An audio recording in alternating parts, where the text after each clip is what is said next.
with the ceremony just about to kick off. It starts in just a couple of minutes' time. We will have all the latest for you with ABC News Breakfast. Lisa Miller, and Michael Rowland will have all the details for you and this entire historic event live throughout the morning and full analysis later on. So that is the latest from me, Michael Tetlow, in Perth on the ABC News channel as America prepares for the first day of Joe Biden's presidency.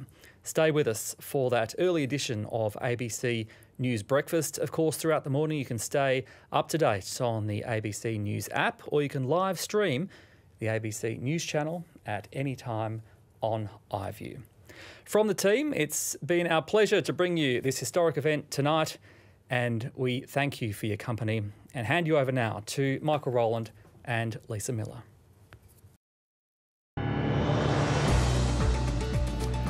Good morning and welcome. I'm Michael Rowland and welcome to our special coverage of the presidential inauguration. It is an historic day in Washington, D.C., where Joe Biden will very soon be sworn in as the 46th president of the United States. I'm Lisa Miller. It is a very different ceremony that's about to begin under tight security in Washington, D.C. We bring in live pictures from the scene of the inauguration there, the west front of the US Capitol. Lisa, dignitaries, including former presidents and former First Ladies, have been arriving. There is Bill Clinton in the centre of the shot ahead of Joe Biden's inauguration. It'll happen now in less than 1 hour's time. I want to take this opportunity also to welcome Sarah James, our American in Oz. Gosh, you've been busy over the last couple of months with us, and we've really appreciated the analysis and insight that you've been able to offer. So how are you feeling as we approach the next few hours? I have to admit, I'm feeling a sense of relief. I think after the events just over 2 weeks ago, every American is feeling that sense of this is the way it is supposed to look. This is the peaceful transfer of power after that disturbing eruption, that horrific eruption there on the 6th. It is truly amazing because at that very stage, if we bring those pictures back up 2 weeks ago, was where the mob was attempting to overthrow the US government, and if credible reporting is correct, and I'm sure it was, to assassinate the Vice President of the United States, to hold congressmen and congresswomen hostage. 2 weeks later, we see what will hopefully be the majestic and a peaceful transition of power in the United States. Interesting that you use the word majestic, because Amy Klobuchar, Senator Klobuchar, who is one of the two people who's helped plan this, has used that very word as exactly what she wanted to have for the ceremony. But it took a lot of doing, including some last-minute painting on the marble, Michael, because of some of the graffiti that had been put in by that mob. So in every way, from the flags that are taking place of the people on the mall to the actual physical painting that's taken place, there's been a lot of last-minute changes to make sure it's secure and that it goes on as tradition is dictated outside there on the west side of the Capitol. Of course, there are going to be some differences. The fact that they're not going to be standing there looking out at the thousands of people who would normally be there in the crowd. You would have been in that crowd in the past, Michael? I was there in 2009. I tell you, it is the coldest I have ever been watching Barack Obama's inauguration. I think we are going to see the arrival of the official party as the trumpets blare. The imminent First Lady of the United States, Jill Biden, President-elect Joe Biden. Let's listen. Of the United States, the Honourable Michael R. Pence and Mrs. Karen Pence.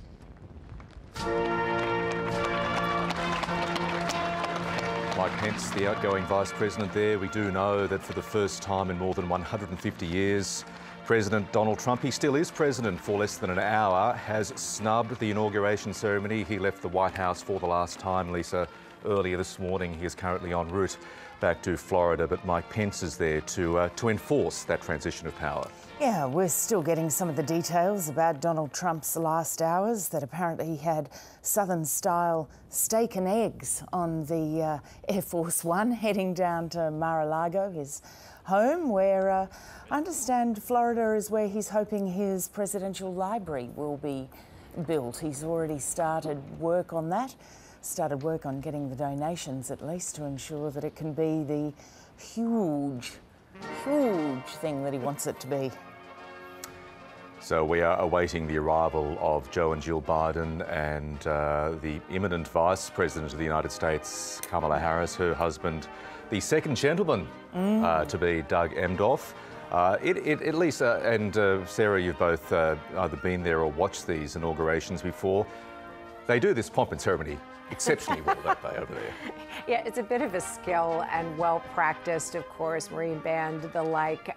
Former presidents there. We have 3 former presidents in attendance. But really, the history today, Michael and Lisa, I mean, we have the first vice president who is a woman incoming in Kamala Harris. She's also the first Black woman, the first woman of South Asian descent. We have the oldest president of the United States in the incoming President Joe Biden, who is 78 years old, who was also the youngest senator from his state of Delaware. So that, there's so much history to this particular inauguration, and you see some kids there. It's also, of course, historic because of the pandemic, and this is happening 1 year to the day after the first case was reported of COVID-19 in the United States, and 400,000 Americans have lost their lives to the virus. We know what it's like here in Australia, but of course it's far worse in the United States. So many of these procedures and protocols were underplaced because of social distancing and then had to ramp up because of security concerns. The theme of Joe Biden's inaugural address is America United. Let's go back 4 years ago. We had that dystopian picture painted by the incoming President Donald Trump. He spoke of American carnage, of abandoned factories, of rising crime rates. We are switching from American carnage to American challenge, Sarah, picking up on the point. Front and centre for the Biden administration is dealing with this pandemic. One of the key issues he wants dealt with is this multi-trillion-dollar rescue package for the economy to offer greater help for health services across the states. It is going to be a very carefully worded inauguration speech, but the key theme, Lisa and Sarah, is let's try to heal the divisions. It won't happen overnight, it won't happen within a year, it won't happen potentially within 4 years, but let's try to bring this deeply polarised country back together. As Donald Trump said he wanted to make America great, Joe Biden is going to have to remake America, and it is a huge challenge, a massive challenge. We've all got friends who are over there in the US, and it's the rate of corona and how many people are contracting it is just devastating for them all. So we are about to get underway. The official ceremony begins, we are told, at 3:15 Australian Eastern Daylight Time. So only 8 minutes away. There'll be a pledge of allegiance, the traditional poem read by Amanda Gorman, a young woman who was only a couple of years ago America's first ever young poet laureate, Sarah. Exactly. I mean, one of the aspects that always happens on an inauguration day is an opportunity to showcase a lot of aspects of the United States. So, for example, just to give one, Kamala Harris will be using the Bible of Thurgood Marshall, the first African-American on the United States Supreme Court. There are all these ways in which the symbolism and the pomp and circumstance are actually revealing something about the United States. And, John Roberts is going to be the one who swears in, we understand, the president-elect. There's another aspect that I want to point out.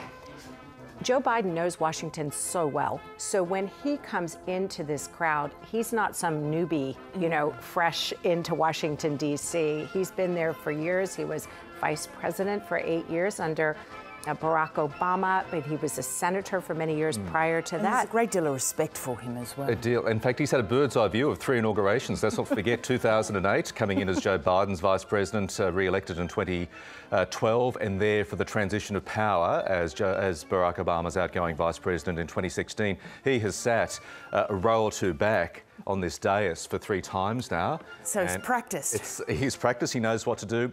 And speaking of Barack Obama, the former president, Joe Biden's former boss, put out this lovely tweet only about an hour or so ago, a picture of him and Joe Biden in Barack Obama's time as president with the words, I'm paraphrasing, but it was over to you, Joe. It's over to you. It's your time to take the baton. It was really nicely said. So you are so right, Sarah. This is a man steeped in Washington tradition. He knows how to pull the levers of government. And here's Kamala Harris and Doug Emhoff walking towards the door there to head out onto the balcony.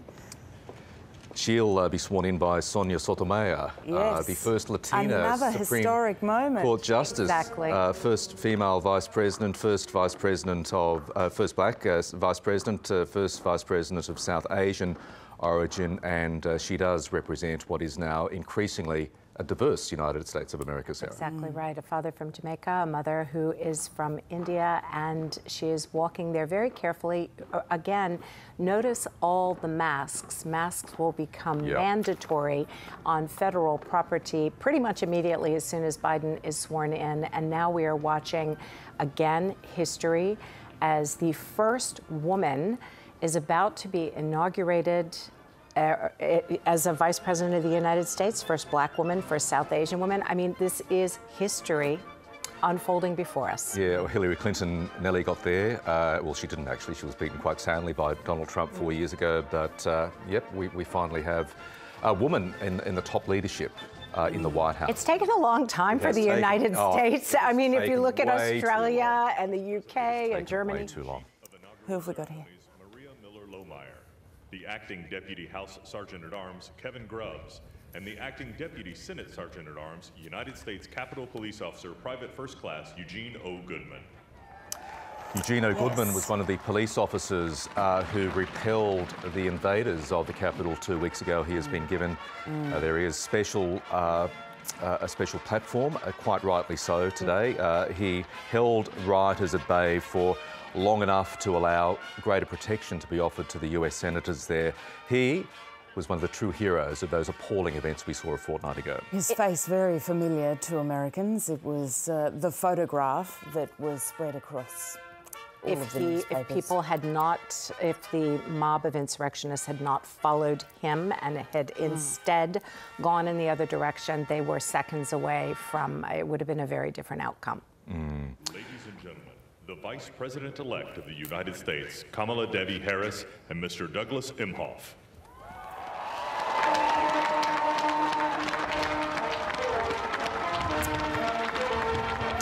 Kamala Harris expected to play a pretty, what's the word, assertive role as Vice President, really taking on a lot of policy responsibilities. Vice Presidents have approached the role quite differently over the past century or so. Or should I say, presidents have treated their Vice Presidents quite differently. But this is going to be, we're told, pretty much a co-equal running of the US government. Well, what's interesting about that as well is that when he was Vice President, Joe Biden said that he wanted to be the last person that Obama spoke to before he made a decision. This is how he'd like the relationship with Kamala Harris to be, that she's the one who can say, no, Joe, I think this is or not go, the Joe. Right. No, Joe, or go, Joe. Exactly. Listen to me, Joe. Yeah, and she's not wearing her Converse, her signature Converse sneakers, but she looks elegant, and she is a woman who has shown many sides to herself during the campaign and really kind of excited the crowds. And now there she is, about to become our first woman, first black woman, first South Asian woman Vice President. It's really an exciting moment in the United States. And people got a bit agitated about the fact that Joe Biden and Kamala Harris were on opposite sides, as it were, during the campaign. She initially had hoped to be the presidential candidate herself, but you know, that was in the past, and now everything suggests that this could be a very good working relationship. It's interesting that you point that out, because look at how that has worked out. So among the people who were candidates, Amy Klobuchar, who was one of the candidates, has organized this along with Senator Blunt. Pete Buttigieg is going to be coming in as part of the administration. Kamala Harris is the vice president. The Democrats, Bernie Sanders is there today. So the Democrats have really pulled together. The Democrats have really become what, in the words of Lee Atwater, speaking a Republican strategist, back in the day about the Republicans was the big tent. And that is really what the Democrats are going to need to do to accomplish a lengthy to-do list by this incoming president of the United States. He's got a lot he has to do. He does. Welcome to the special coverage of the inauguration of Joe Biden as America's 46th president. We are entering the last 45 minutes of Donald Trump's presidency. And while we await the arrival of Joe and Jill Biden there at the dais, let's reflect on the incredible achievement he has made in getting here. He ran for president 3 times. He has had a challenging personal life. He lost his first wife and young daughter in a dreadful car accident back in the 1970s. One of his sons, Beau, succumbed to brain cancer. He was vice president for 8 years under Barack Obama, in the Senate for close to 40 years. As Lisa mentioned, he's about to be sworn in as America's oldest president. You can call Joe Biden a lot of things, but allied to the task or dedicated to reaching the top job is something you can't not accuse him of. Well, and there's another aspect. I think what we saw 2 weeks ago is really a reflection of why he got into the race, because he got into it because of the events in Charlottesville with that Unite the Right rally that really kind of created this alarming sense in the United States about the rise of white supremacy, which we saw 2 weeks ago unfolding here at this very place, the United States Capitol. That's why Joe Biden said he wanted to become president of the United States. He wanted to put paid to that.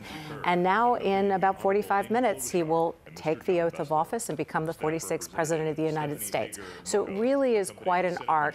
And the reason that he said that he ran for president is now going to be one of the very top items on his to-do list, working on racial justice, one of the 4 items that he has said he really wants to do. And there he is, the incoming president of the United States with Dr. Jill Biden. Walking through the halls of Congress there. It's a big moment for Joe Biden, and he is about to deliver the most important speech in his long and storied political career. We just saw congressional leaders preceding him. There was a special mass church service early this morning in Washington at St. Matthew's Cathedral. They normally happen, these services, on Inauguration Day at St. John's Church, right across the White House. Joe Biden is America's 2nd Catholic president after JFK, and he wanted the service at a cathedral. Let's listen to the sounds of Joe Biden arriving for his inauguration.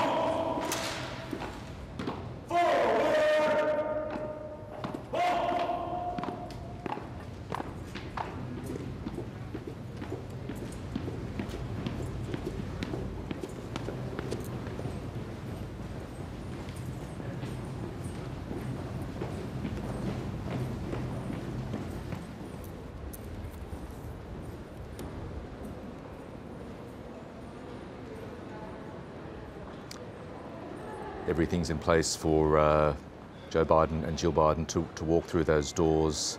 The speech is on the teleprompter. The Pledge of Allegiance about to be read out.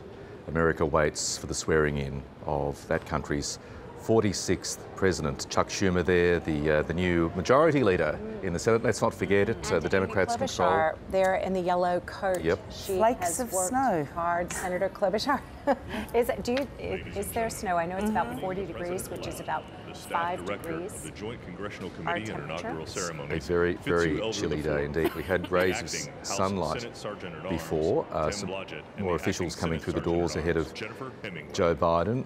They never, well, it's in winter obviously over there, but you never get a really nice or warm day over there. Oh, I think that's a matter of opinion. I think 40 or 5 degrees is a wonderful temperature. I speak from bitter freezing experience. Yeah, I was there for the 2005 and 2013 inauguration. What was the temperature? Was it as chilly as it is there today? Oh yeah, it's January in the United States. It has had to be held inside in at least one previous case because of how cold it was, but not this time. Not this time, indeed. And we saw Joe Biden and Jill rugged up. We've seen other people with fleece under their suits. Let's listen now. United States, Joseph Robinette Biden Jr. and Dr. Jill Biden.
The inauguration about to get underway with the reading of the Invocation by the Reverend Leo O'Donovan.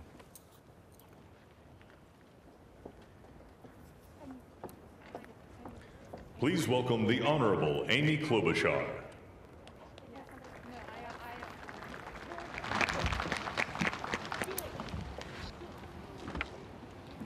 Vice President Pence, Mr. President-elect, Madam Vice President-elect, members of Congress and the judicial branch, former presidents and first ladies, vice presidents, leaders from abroad, and a whole bunch of Bidens.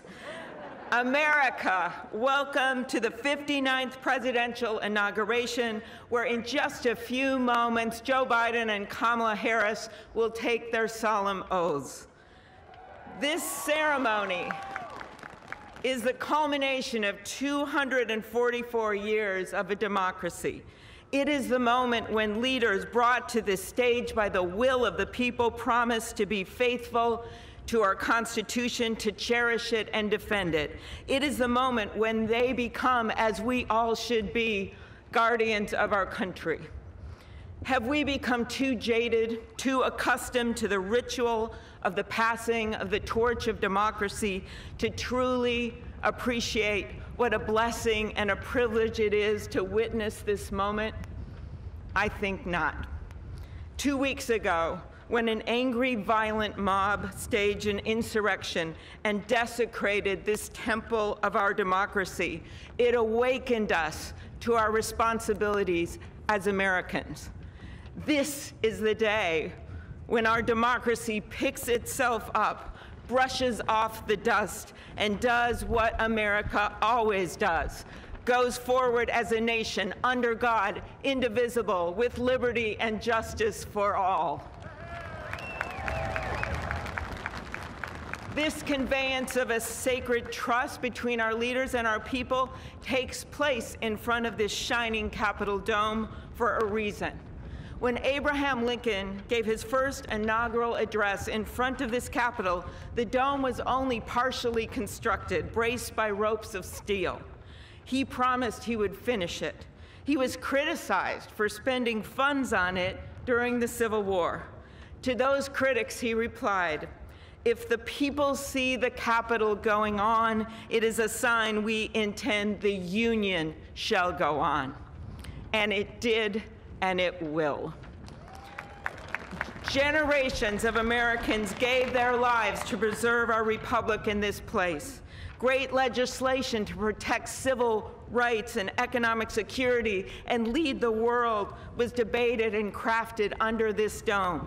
Now it falls on all of us, not just the two leaders we are inaugurating today, to take up the torch of our democracy, not as a weapon of political arson, but as an instrument for good.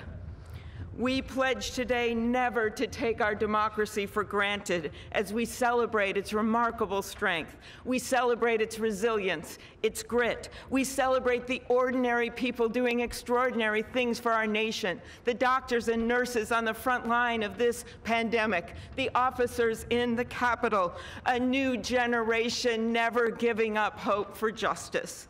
We celebrate a new president, Joe Biden, who vows to restore the soul of America and cross the river of our divides to a higher plane.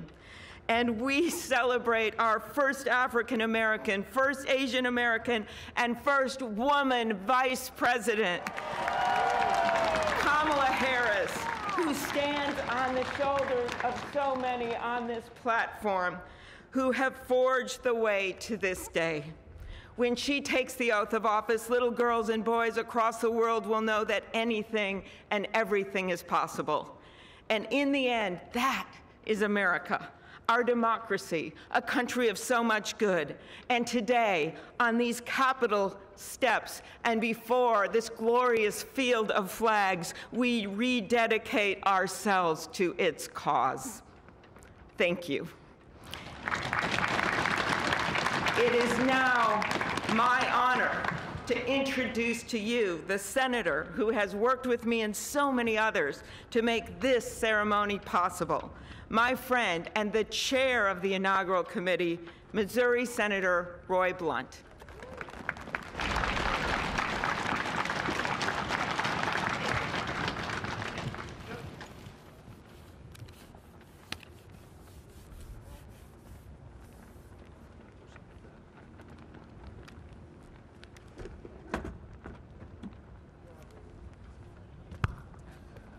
Well, I should have known when Senator Klobuchar got involved, at least there'd be a touch of snow up here this morning.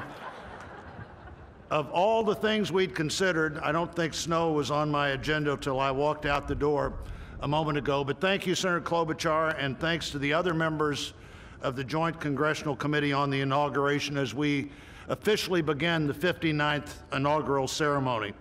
I also want to thank the Joint Committee staff and our partners, particularly our security partners, for the way they've dealt with unprecedented circumstances.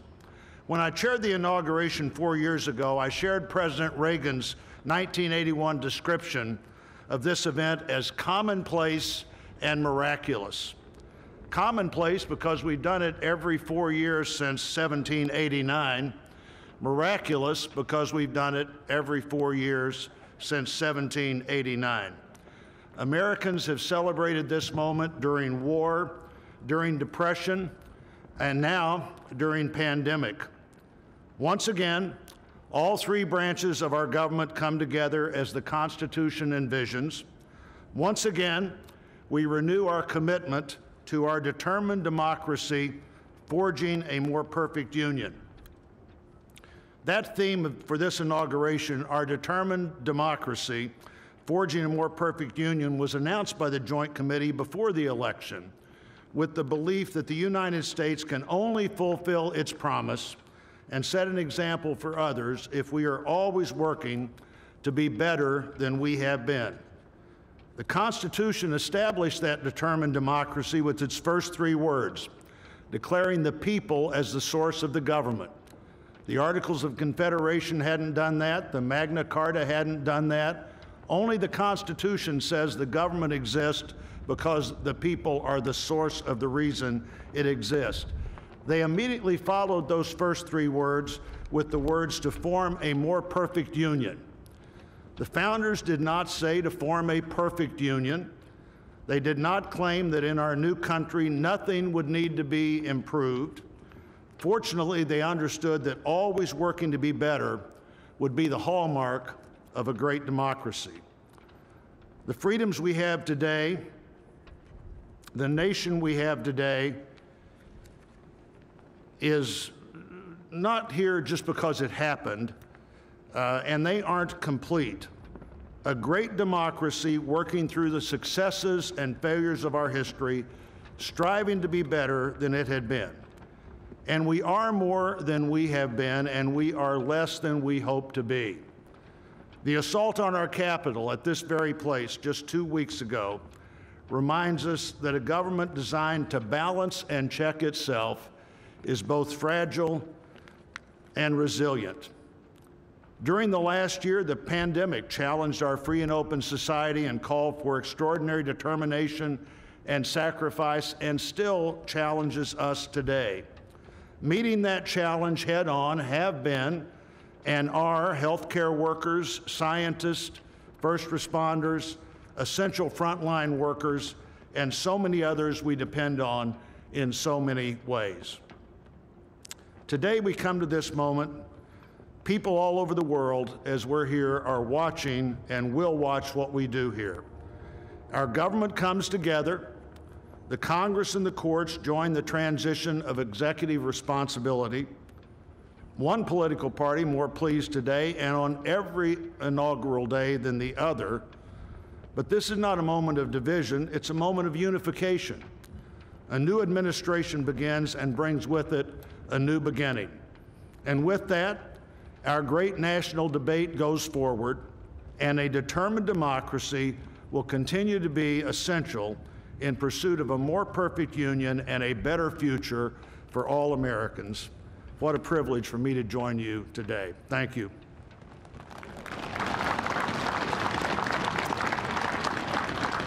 I'm pleased to call to the podium a longtime friend of the President-elect and his family, Father Leo O'Donovan, to lead us in an invocation. Please stand if you are able and remain standing for the National Anthem and the pledge to our flag.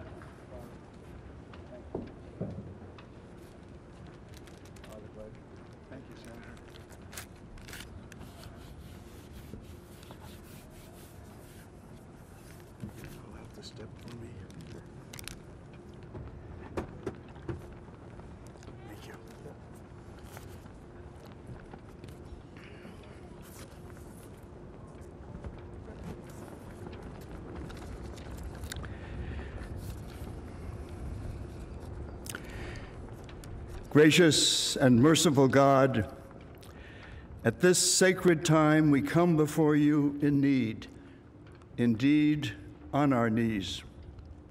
But we come still more with hope and with our eyes raised anew to the vision of a more perfect union in our land, a union of all our citizens to promote the general welfare and secure the blessings of liberty to ourselves and our posterity. We are a people of many races, creeds, and colors, national backgrounds, cultures, and styles, now far more numerous and on land much vaster than when Archbishop John Carroll wrote his prayer for the inauguration of George Washington 232 years ago. Archbishop Carroll prayed that you, O Creator of all, would assist with your Holy Spirit of counsel and fortitude the President of these United States, that his administration may be conducted in righteousness and be eminently useful to your people. Today we confess our past failures to live according to our vision of equality, inclusion, and freedom for all. Yet we resolutely commit still more now to renewing the vision, to caring for one another in word and deed, especially the least fortunate among us, and so becoming a light for the world. There is a power in each and every one of us that lives by turning to every other one of us, a thrust of the Spirit to cherish and care and stand by others, and above all, those most in need. It is called love, and its path is to give ever more of itself. Today, it is called American patriotism, born not of power and privilege, but of care for the common good, with malice toward none and with charity for all. For our new president, we beg of you the wisdom Solomon sought when he knelt before you and prayed for an understanding heart so that I can govern your people and know the difference between right and wrong. We trust in the counsel of the letter of James. If any of you lacks wisdom, you should ask God, who gives generously to all without finding fault, and it will be given to you. Pope Francis has reminded us how important it is to dream together. By ourselves, he wrote, we risk seeing mirages, things that are not there. Dreams, on the other hand, are built together. Be with us, holy mystery of love, as we dream together. Help us under our new president to reconcile the people of our land, restore our dream and invest it with peace and justice and the joy that is the overflow of love. To the glory of your name, forever, amen.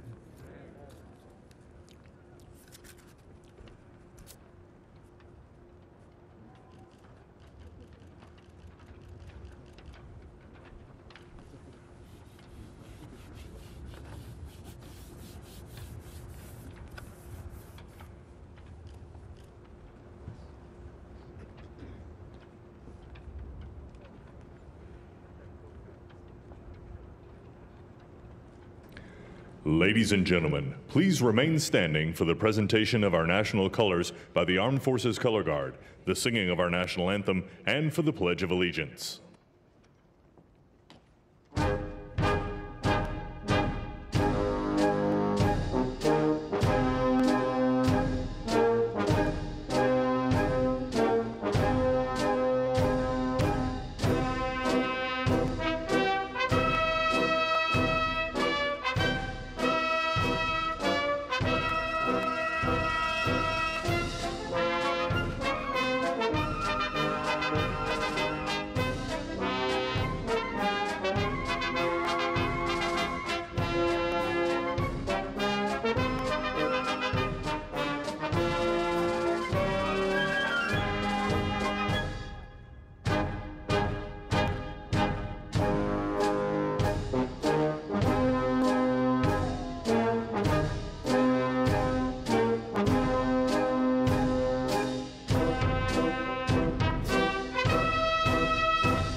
Ladies and gentlemen, here for the singing of our national anthem, accompanied by the President's own United States Marine Band, please welcome Lady Gaga.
Ladies and gentlemen, please welcome from the city of South Fulton, Georgia Fire and Rescue Department, President of the International Association of Firefighters, Local 3920, Fire Captain Andrea M. Hall for the reciting of the Pledge of Allegiance.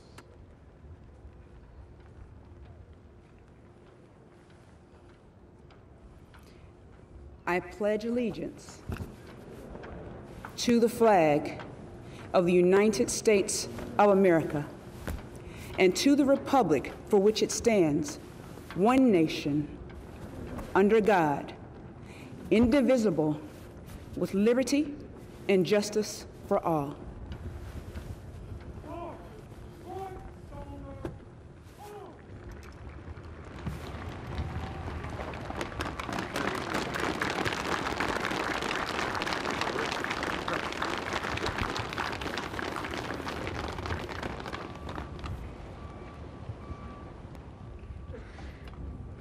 What you are all about to be part of, America, is a historic moment of firsts.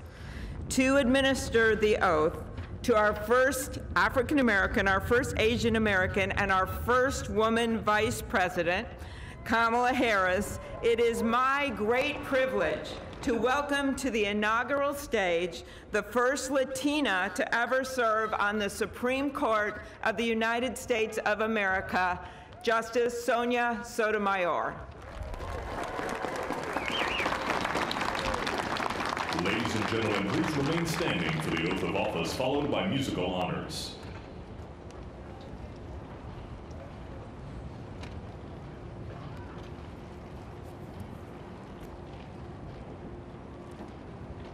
Please raise your right hand and repeat after me. I, Kamala Davy Harris, do solemnly swear. I, Kamala Davy Harris, do solemnly swear. That I will support and defend the Constitution of the United States. That I will support and defend the Constitution of the United States. Against all enemies, foreign and domestic. Against all enemies, foreign and domestic. That I will bear true faith and allegiance to the same. That I will bear true faith and allegiance to the same. That I take this obligation freely. That I take this obligation freely. Without any mental reservation or purpose of evasion. Without any mental reservation or purpose of evasion. That I will well and faithfully discharge. That I will well and faithfully discharge. The duties of the office on which I am about to enter. The duties of the office upon which I am about to enter. So help me God. So help me God.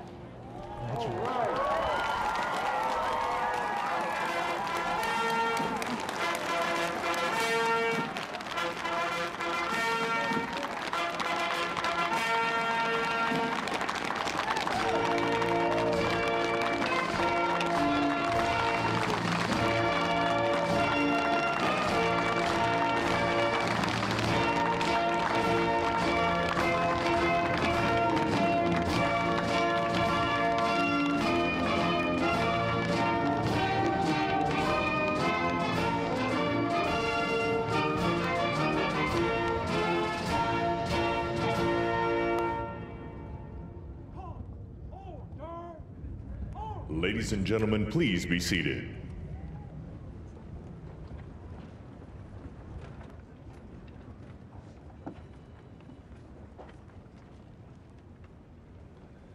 Please welcome Jennifer Lopez to perform This Land Is Your Land and America the Beautiful, accompanied by members of the President's own United States Marine Band.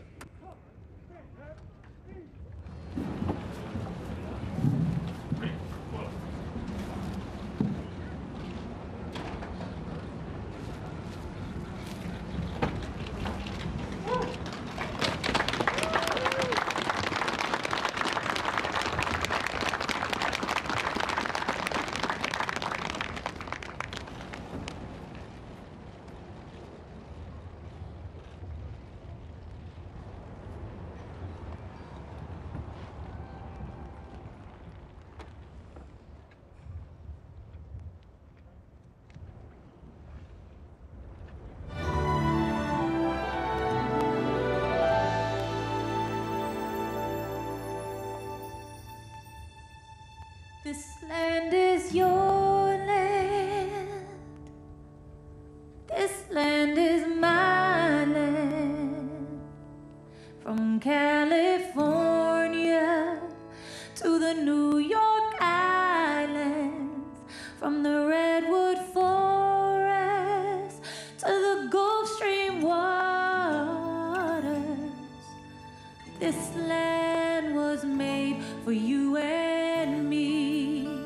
As I went walking down that ribbon of highway, I saw above me that endless skyway.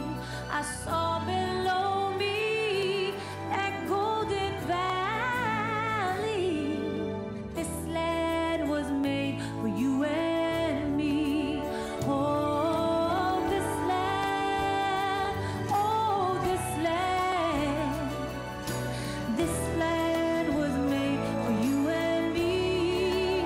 Oh,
Well, that was great. The sun is shining, and Mr. President-elect, this is the first inauguration in the history of America where J-Lo was the warm-up act for Chief Justice Roberts.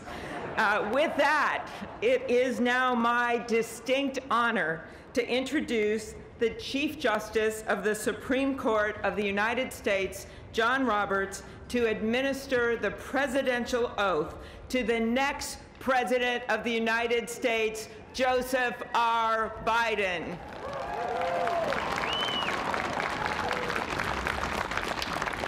Ladies and gentlemen, please stand for the oath of office, followed by musical honors.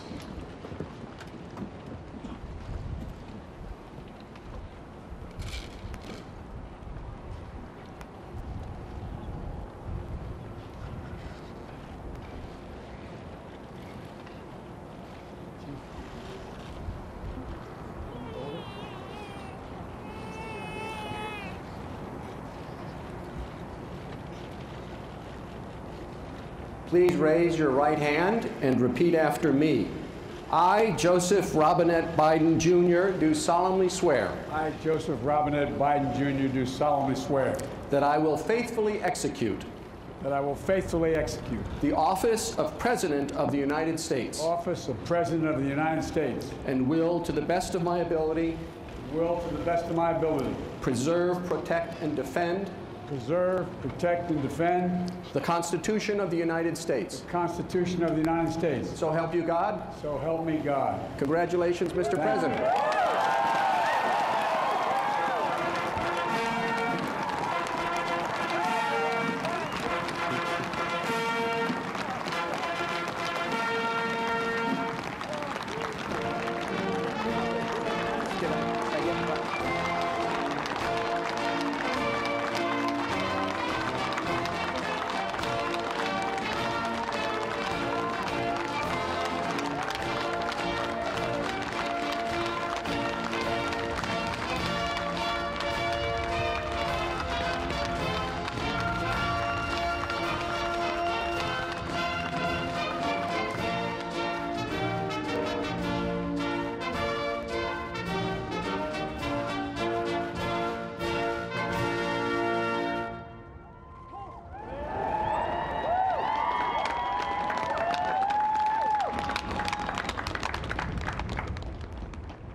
Ladies and gentlemen, please be seated.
My fellow Americans, a moment we have all been waiting for.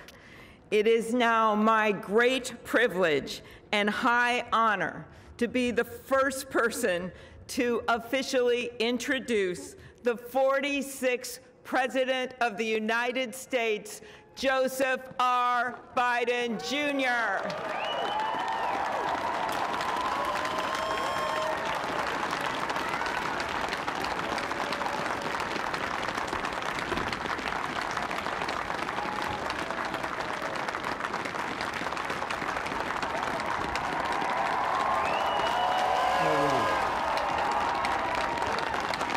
Chief Justice Roberts, Vice President Harris,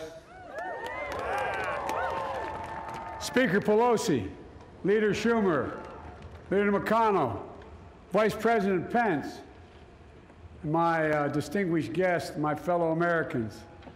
This is America's day.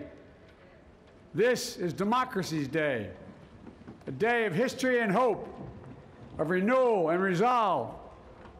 Through a crucible for the ages, America has been tested anew, and America has risen to the challenge. Today, we celebrate the triumph not of a candidate, but of a cause, the cause of democracy. The people, the will of the people has been heard, and the will of the people has been heeded.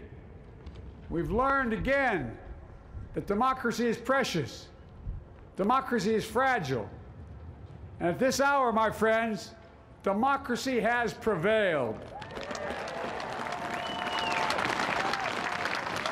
So now, on this hallowed ground where just a few days ago, violence sought to shake the Capitol's very foundation, we come together as one nation, under God, indivisible, to carry out the peaceful transfer of power as we have for more than 2 centuries. As we look ahead in our uniquely American way, restless, bold, optimistic, and set our sights on the nation we know we can be and we must be. I thank my predecessors of both parties for their presence here today. I thank them from the bottom of my heart. And I know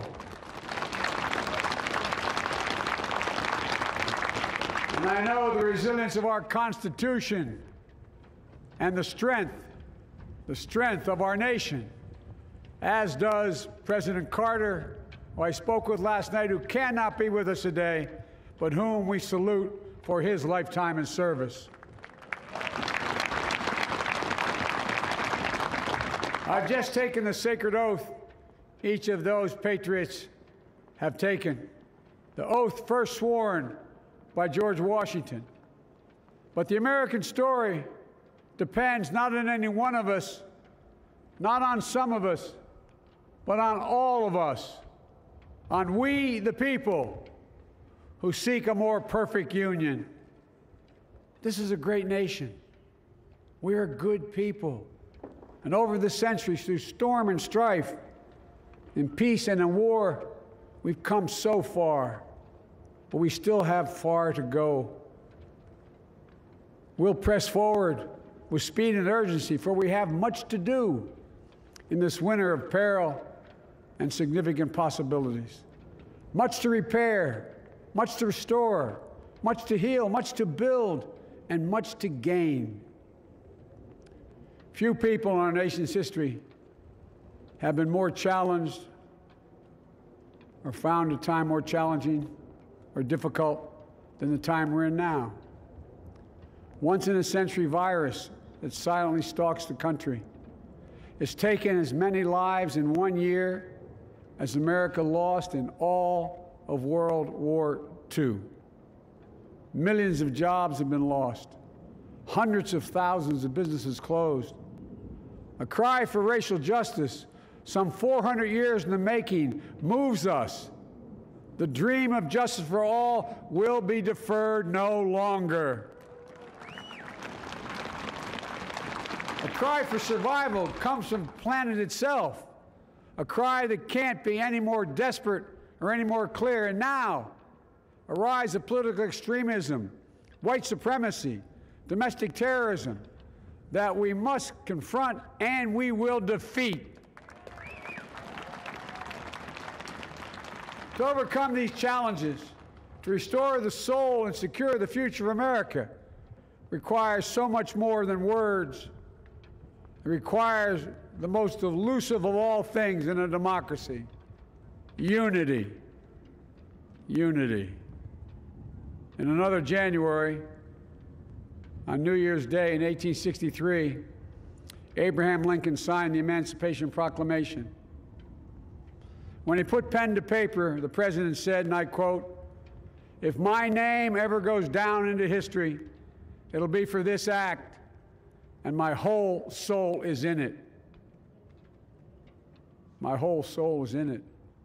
Today, on this January day, my whole soul is in this, bringing America together, uniting our people, uniting our nation. And I ask every American to join me in this cause.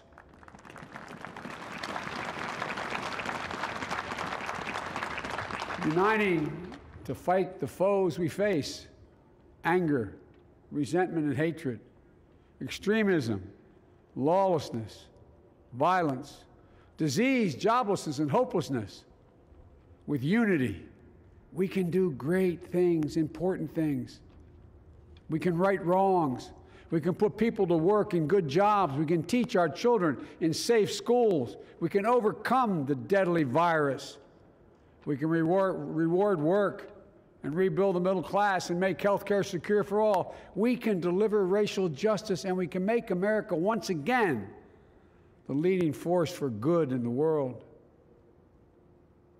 I know speaking of unity can sound to some like a foolish fantasy these days. I know the forces that divide us are deep and they are real. But I also know they are not new. Our history has been a constant struggle between the American ideal that we're all are created equal and the harsh, ugly reality that racism, nativism, fear, demonization have long torn us apart. The battle is perennial, and victory is never assured.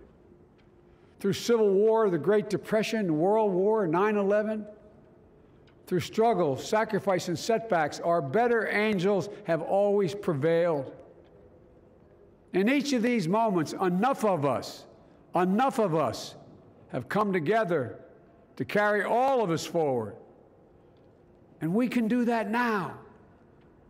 History, faith, and reason show the way of unity. We can see each other not as adversaries, but as neighbors. We can treat each other with dignity and respect.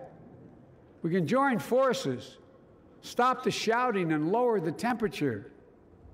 For without unity, there is no peace, only bitterness and fury. No progress, only exhausting outrage. No nation, only a state of chaos. This is our historic moment of crisis and challenge, and unity is the path forward. And we must meet this moment as the United States of America. If we do that, I guarantee you we will not fail. We have never, ever, ever, ever failed in America when we've acted together. And so today, at this time, in this place, let's start afresh, all of us.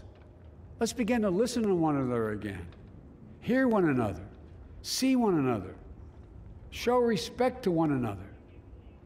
Politics doesn't have to be a raging fire, destroying everything in its path. Every disagreement doesn't have to be a cause for total war. And we must reject the culture in which facts themselves are manipulated and even manufactured.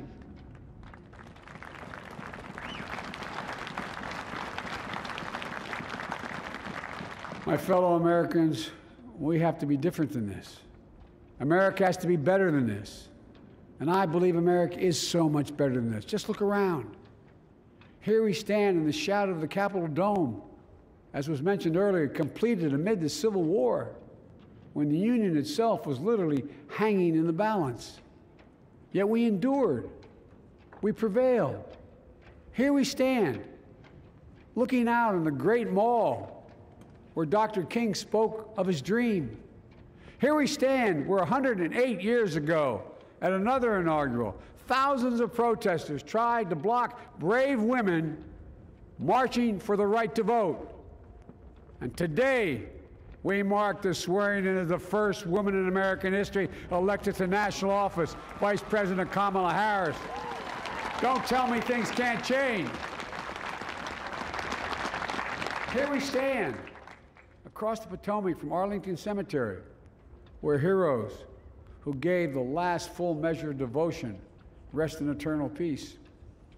And here we stand, just days after a riotous mob thought they could use violence to silence the will of the people, to stop the work of our democracy, to drive us from this sacred ground.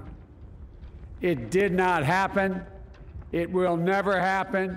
Not today, not tomorrow, not ever. Not ever.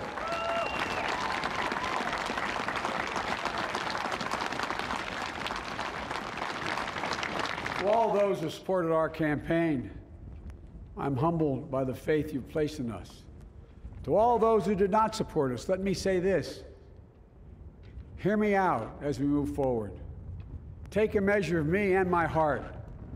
And if you still disagree, so be it. That's democracy. That's America. The right to dissent peaceably within the guardrails of our republic is perhaps this nation's greatest strength. Yet hear me clearly. Disagreement must not lead to disunion. And I pledge this to you. I will be a president for all Americans. All Americans. And I promise you, I will fight as hard for those who did not support me as for those who did.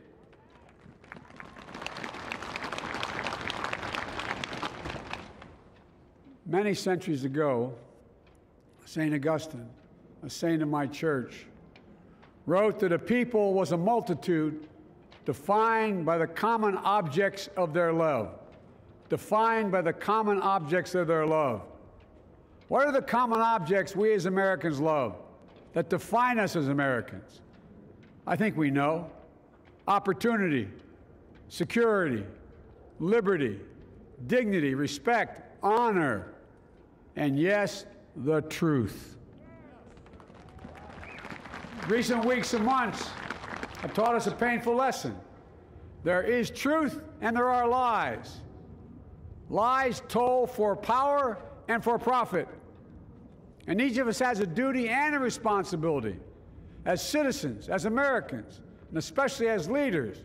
Leaders who have pledged to honor our Constitution and protect our nation, to defend the truth and defeat the lies. Look, I understand that many of my fellow Americans view the future with fear and trepidation. I understand they worry about their jobs. I understand.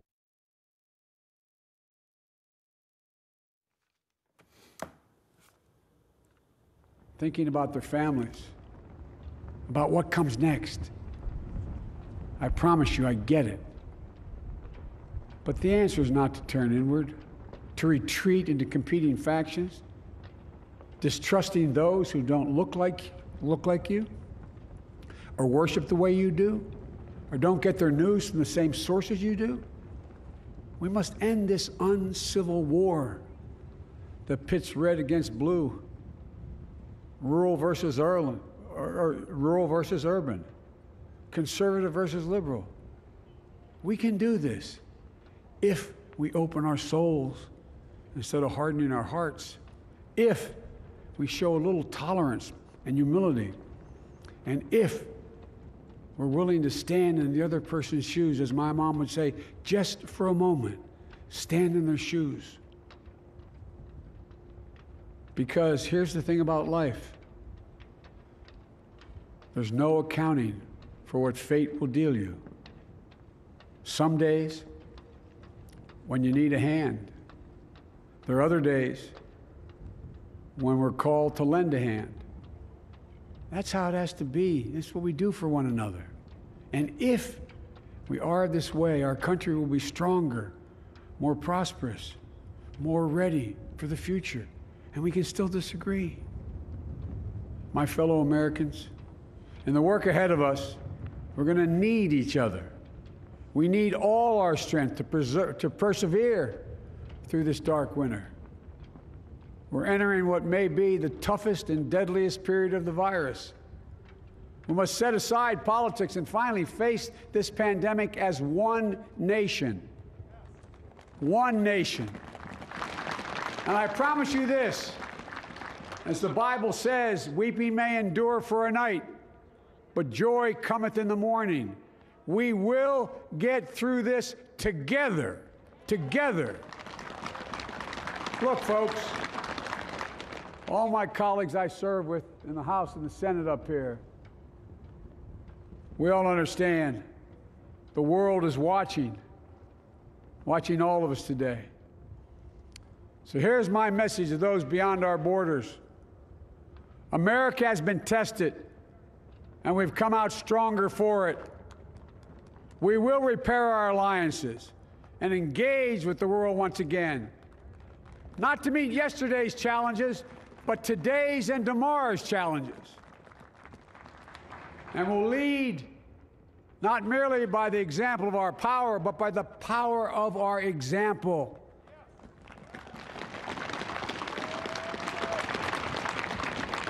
We'll be a strong and trusted partner for peace, progress, and security. Look, you all know we've been through so much in this nation. And my first act as president, I'd like to ask you to join me in a moment of silent prayer. Remember all of those who we lost in this past year to the pandemic. Those 400,000 fellow Americans, moms, dads, husbands, wives, sons, daughters, friends, neighbors, and coworkers. We'll honor them by becoming the people and the nation we know we can and should be.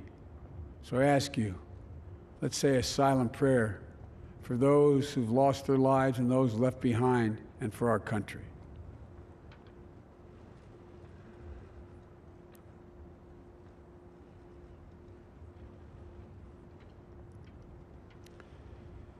Amen. Folks, this is a time of testing. We face an attack on our democracy and on truth, a raging virus, growing inequity, the sting of systemic racism, a climate in crisis, America's role in the world. Any one of these would be enough to challenge us in profound ways. But the fact is, we face them all at once, presenting this nation with one of the gravest responsibilities we've had. Now we're going to be tested. Are we going to step up, all of us? It's time for boldness, for there's so much to do. And this is certain. I promise you, we will be judged, you and I, by how we resolve these cascading crises of our era. We will rise to the occasion is the question. Will we master this rare and difficult hour? Will we meet our obligations and pass along a new and better world to our children? I believe we must. I'm sure you do as well. I believe we will. And when we do, we'll write the next great chapter in the history of the United States of America, the American story. A story that might sound something like a song that means a lot to me. It's called American Anthem.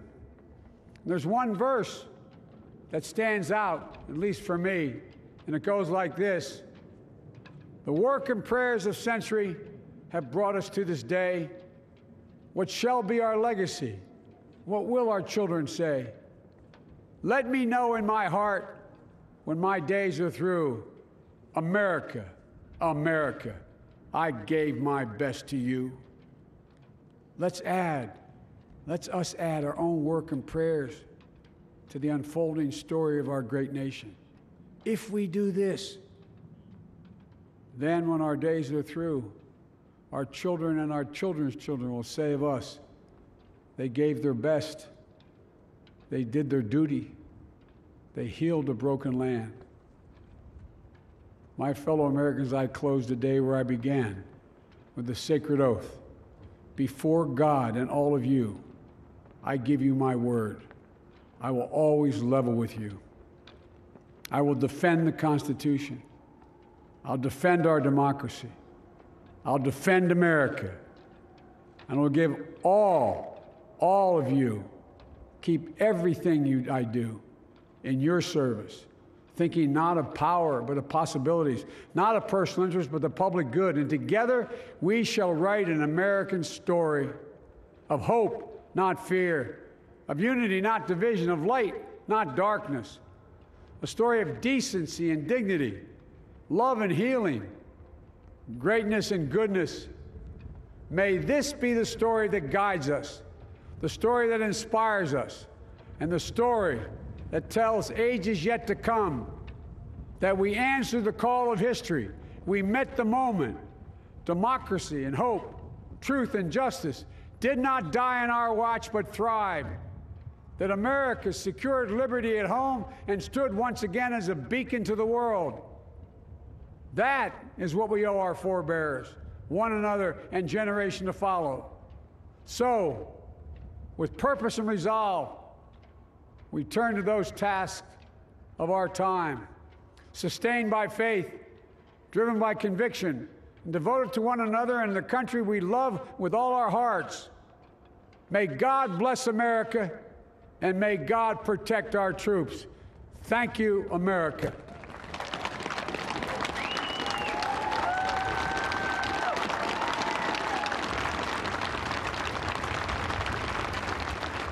Joe Biden delivering his inaugural address. He is the 46th President of the United States. Democracy has been tested. Democracy has prevailed. He called out lies. He insisted truth had to be defended. He called out white supremacy, which was interesting too. A really measured speech, but as expected, a ringing call for unity, a country that has been tested. He's not known as one of the great orators, but It was a certainly really good speech. he had a job to do there, and that line about saying we must Ladies end and the gentlemen, please uncivil welcome Garth war. Brooks to perform Amazing Grace.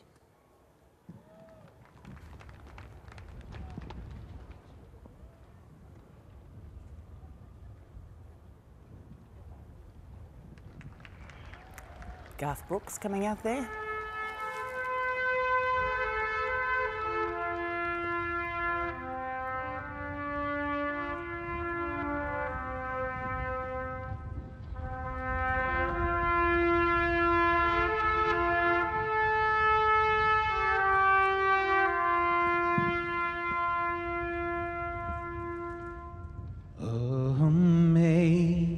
Amazing grace, how sweet the sound that saved a wretch like me.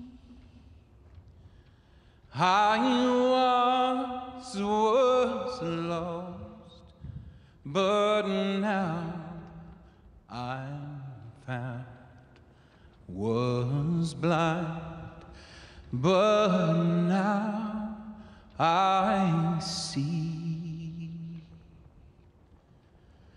When we've been there 10,000 years, bright shining as the sun,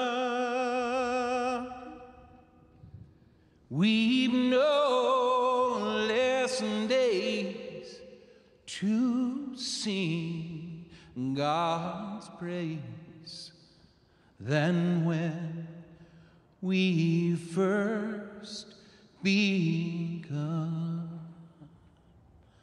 If I can ask you to sing this last verse with me, not just the people here, but the people at home, at work, as one, united. Amazing grace, how sweet the sound that saved a wretch like me. I once was lost, but now I'm found. Was blind, but now I see. Amen.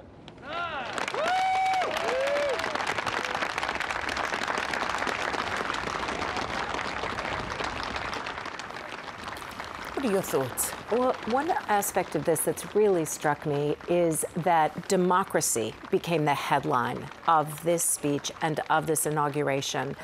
President-elect and now President Biden had planned to talk about 4 concentric crises that are facing the United States at this moment: the pandemic, the economy, climate change, and racial justice, all of which he mentioned. But coming right up to the top was the question of democracy itself, because, of course, this inauguration happens 1 week after the second impeachment of Donald Trump, and a week before that, the insurrection at the U.S. Capitol.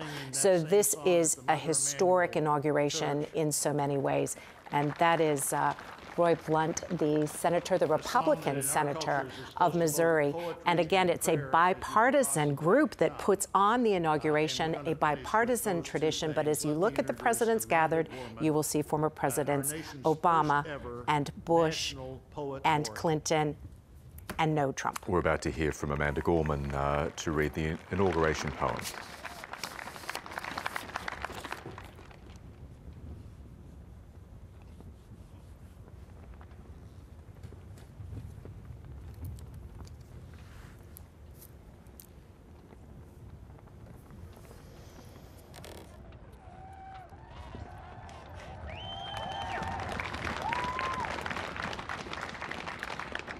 Mr. President, Dr. Biden, Madam Vice President, Mr. Emhoff, Americans, and the world.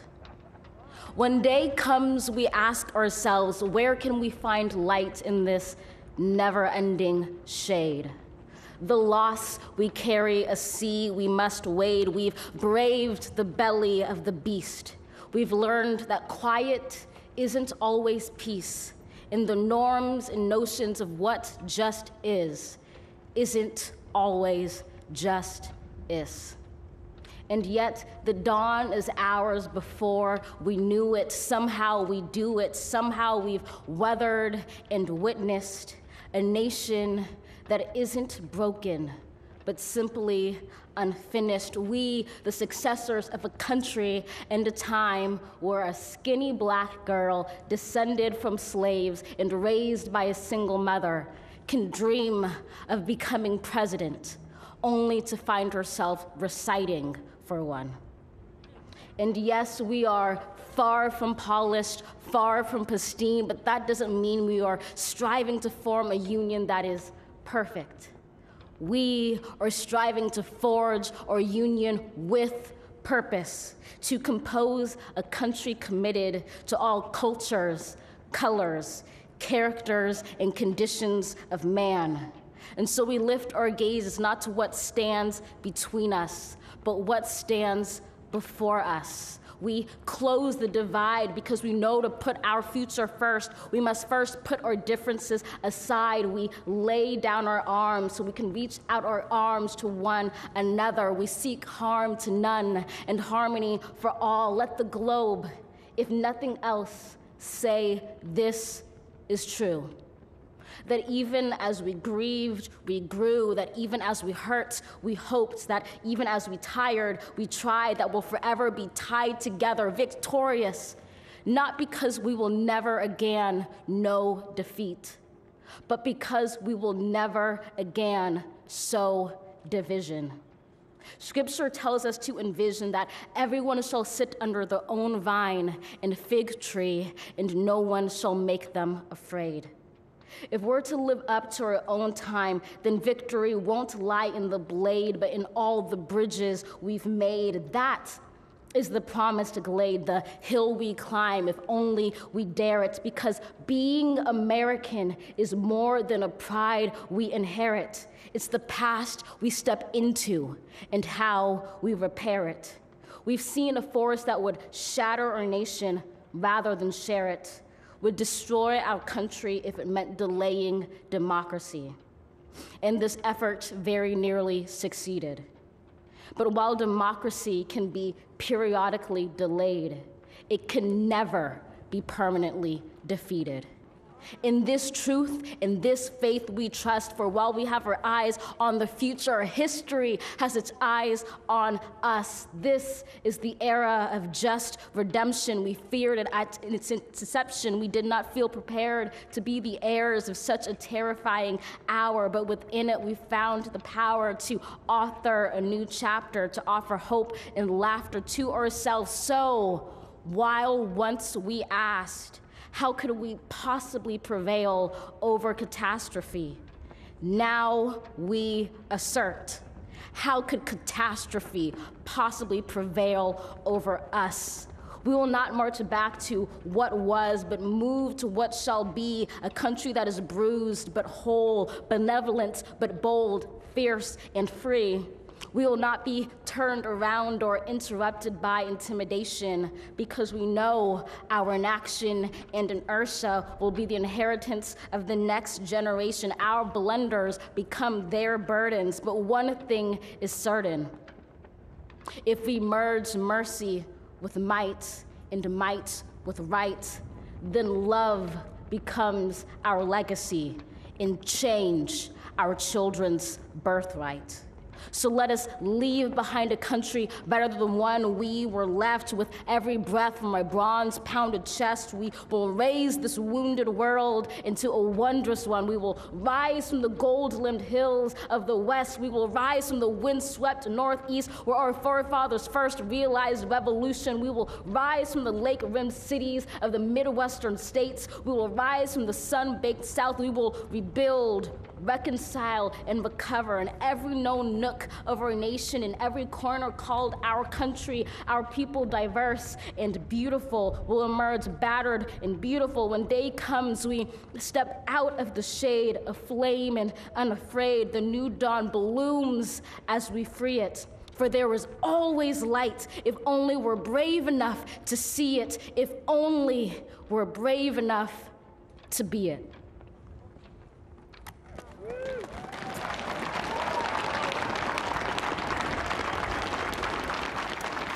22 years old. Just amazing. Amanda Gorman there. It's really special, isn't it, to listen to her and the eloquence with which she spoke. A new dawn blooms as we release it. The youngest poet to ever perform at an inauguration. I'm pleased to introduce We go back to the benediction now. Sylvester Beeman, the pastor of the Bethel African Methodist Episcopal Church in Wilmington, Delaware, a friend of President Biden for 30 years.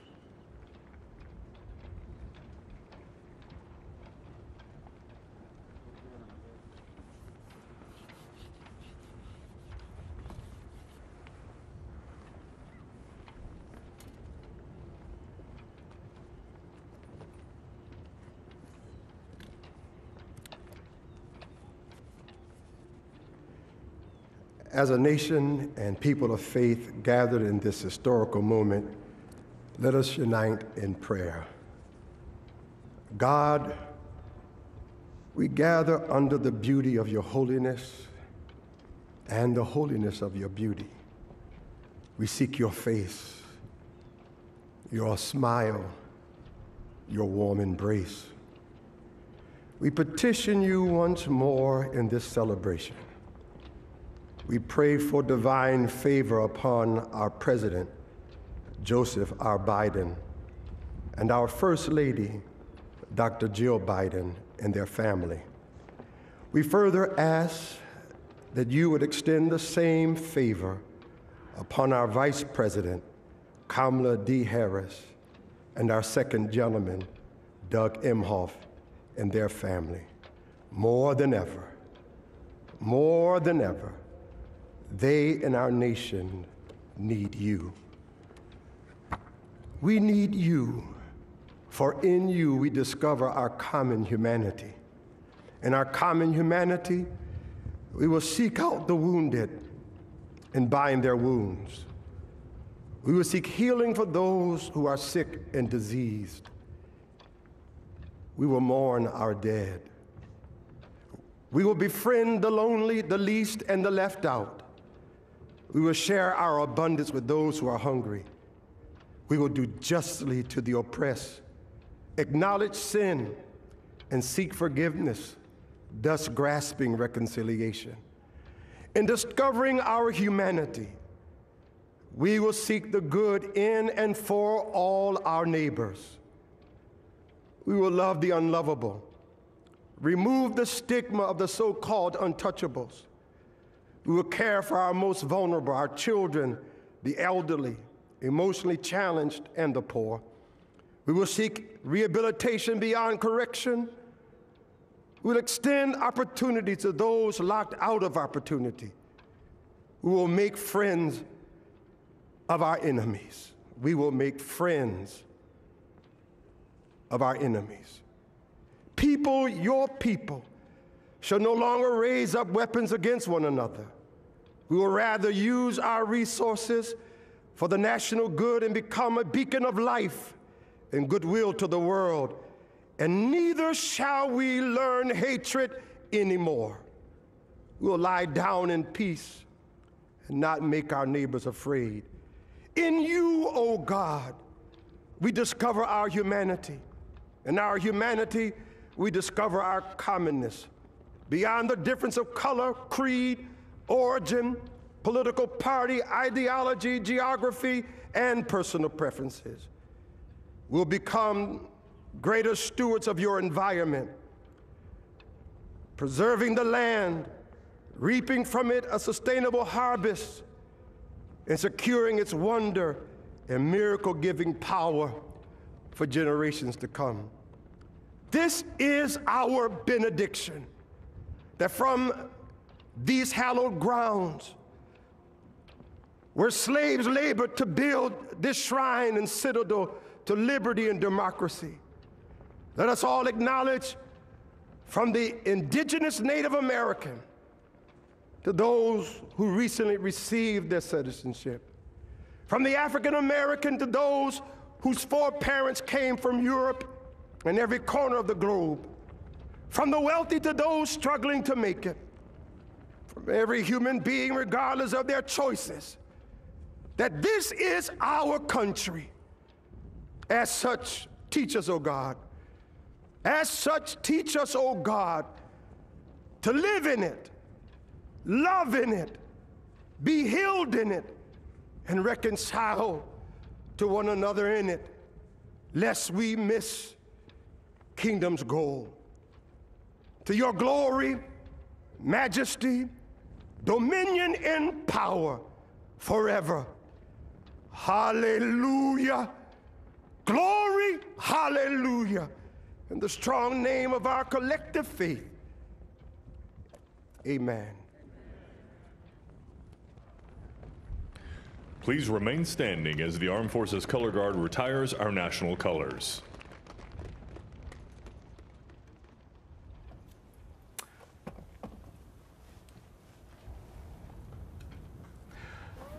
So we are nearing the end of this inauguration ceremony.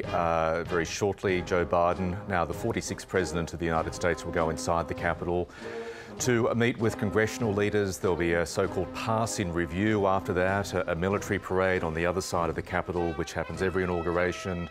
It symbolises the peaceful transfer of power to a new Commander-in-Chief. And eventually, Lisa and Sarah, Joe Biden makes his way to his new home, 1600 Pennsylvania Avenue, which happens to be the White House.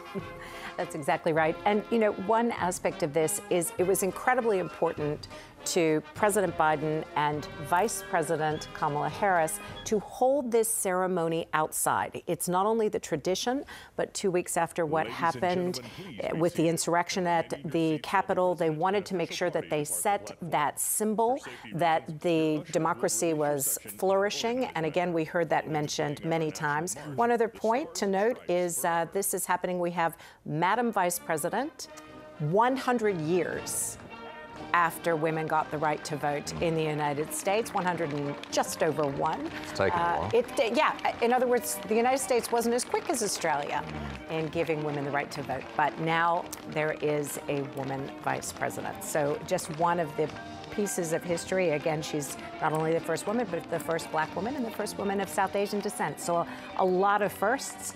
and Joe Biden, the oldest president of the United States. So just all kinds of history and multicultural in every way. We saw different faiths represented, different races, a mention of every American from indigenous Native Americans up to the most recent immigrants and previous presidents with one notable exception.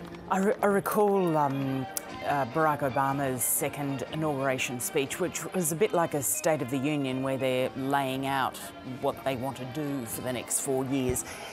Joe Biden didn't make a speech like that. It was about unity. It was about democracy, as you say. He didn't mention Donald Trump, but certainly all those lines about let's stop the shouting, let's lower the temperature, all directed at what we've seen over the last 4 years. I have in my adult life either covered or watched, I reckon, close to 10 inaugurations, and I reckon this was certainly one of the most seamless inaugurations and best inauguration speeches, but one of the most important. As Joe Biden repeatedly said, America is at the crossroads.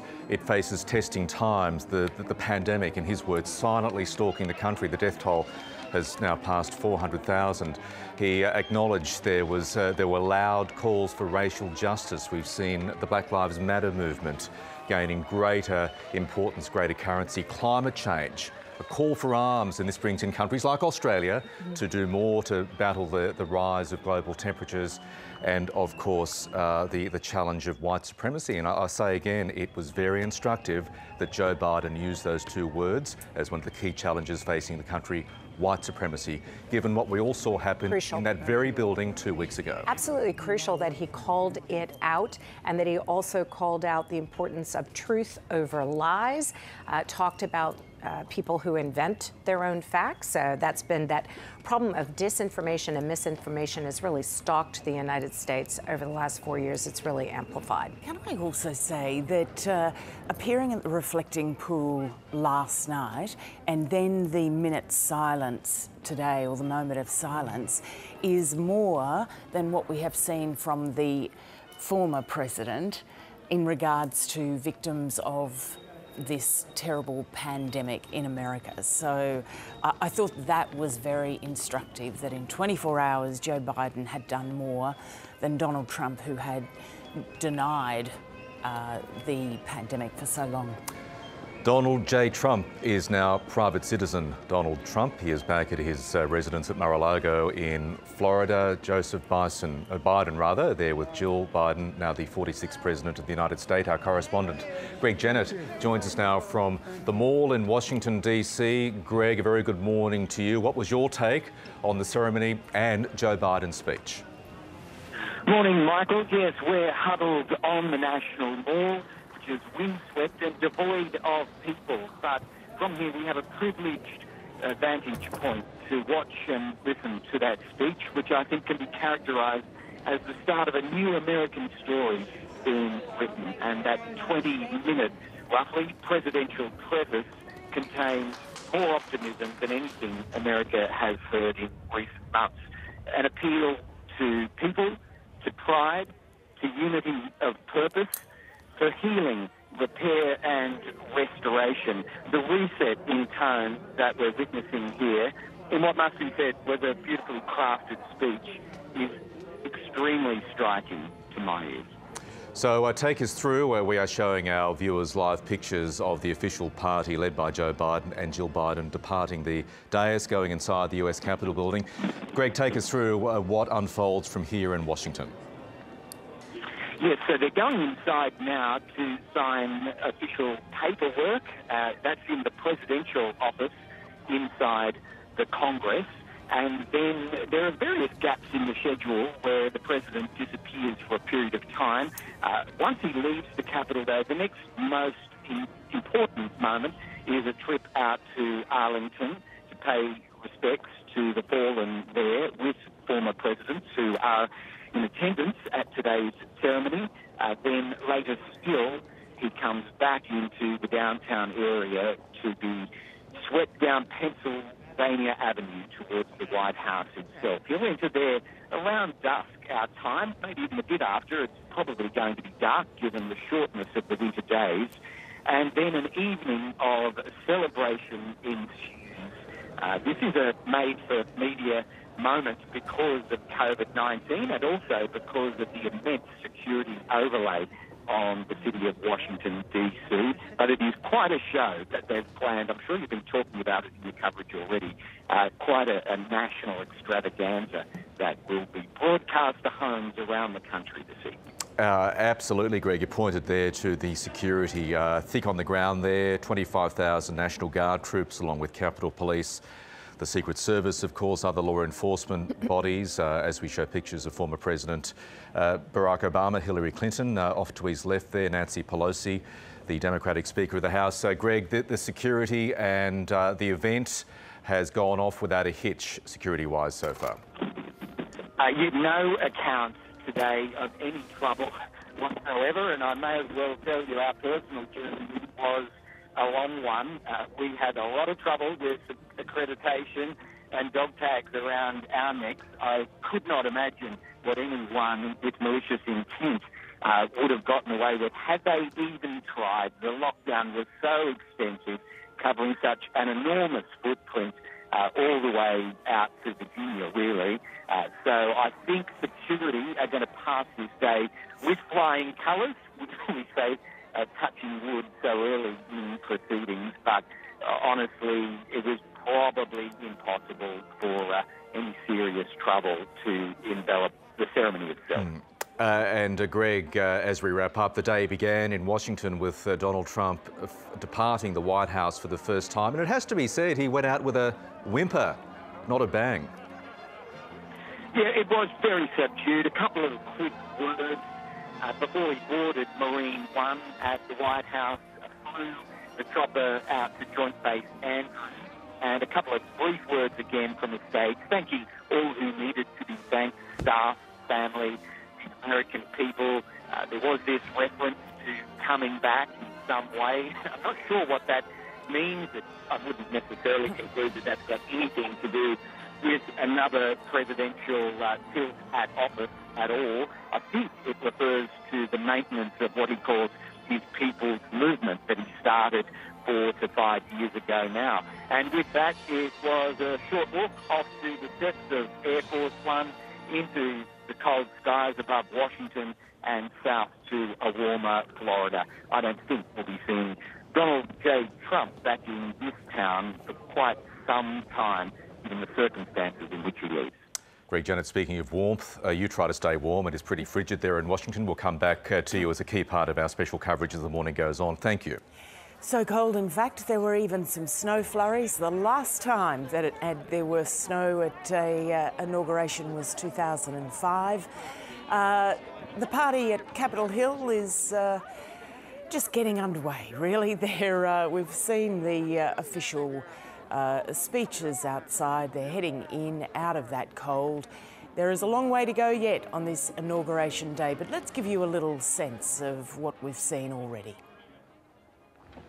This is America's day. This is democracy's day. A day of history and hope, of renewal and resolve. Through a crucible for the ages, America has been tested anew, and America has risen to the challenge. Today, we celebrate the triumph not of a candidate, but of a cause, the cause of democracy. The people, the will of the people has been heard, and the will of the people has been heeded. We've learned again that democracy is precious, democracy is fragile, and at this hour, my friends, democracy has prevailed. To all those who supported our campaign, I'm humbled by the faith you've placed in us. To all those who did not support us, let me say this. Hear me out as we move forward. Take a measure of me and my heart. And if you still disagree, so be it. That's democracy. That's America. The right to dissent peaceably within the guardrails of our republic is perhaps this nation's greatest strength. Yet hear me clearly. Disagreement must not lead to disunion. And I pledge this to you. I will be a president for all Americans, all Americans. And I promise you, I will fight as hard for those who did not support me as for those who did.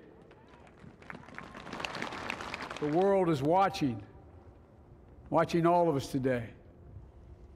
So here's my message to those beyond our borders.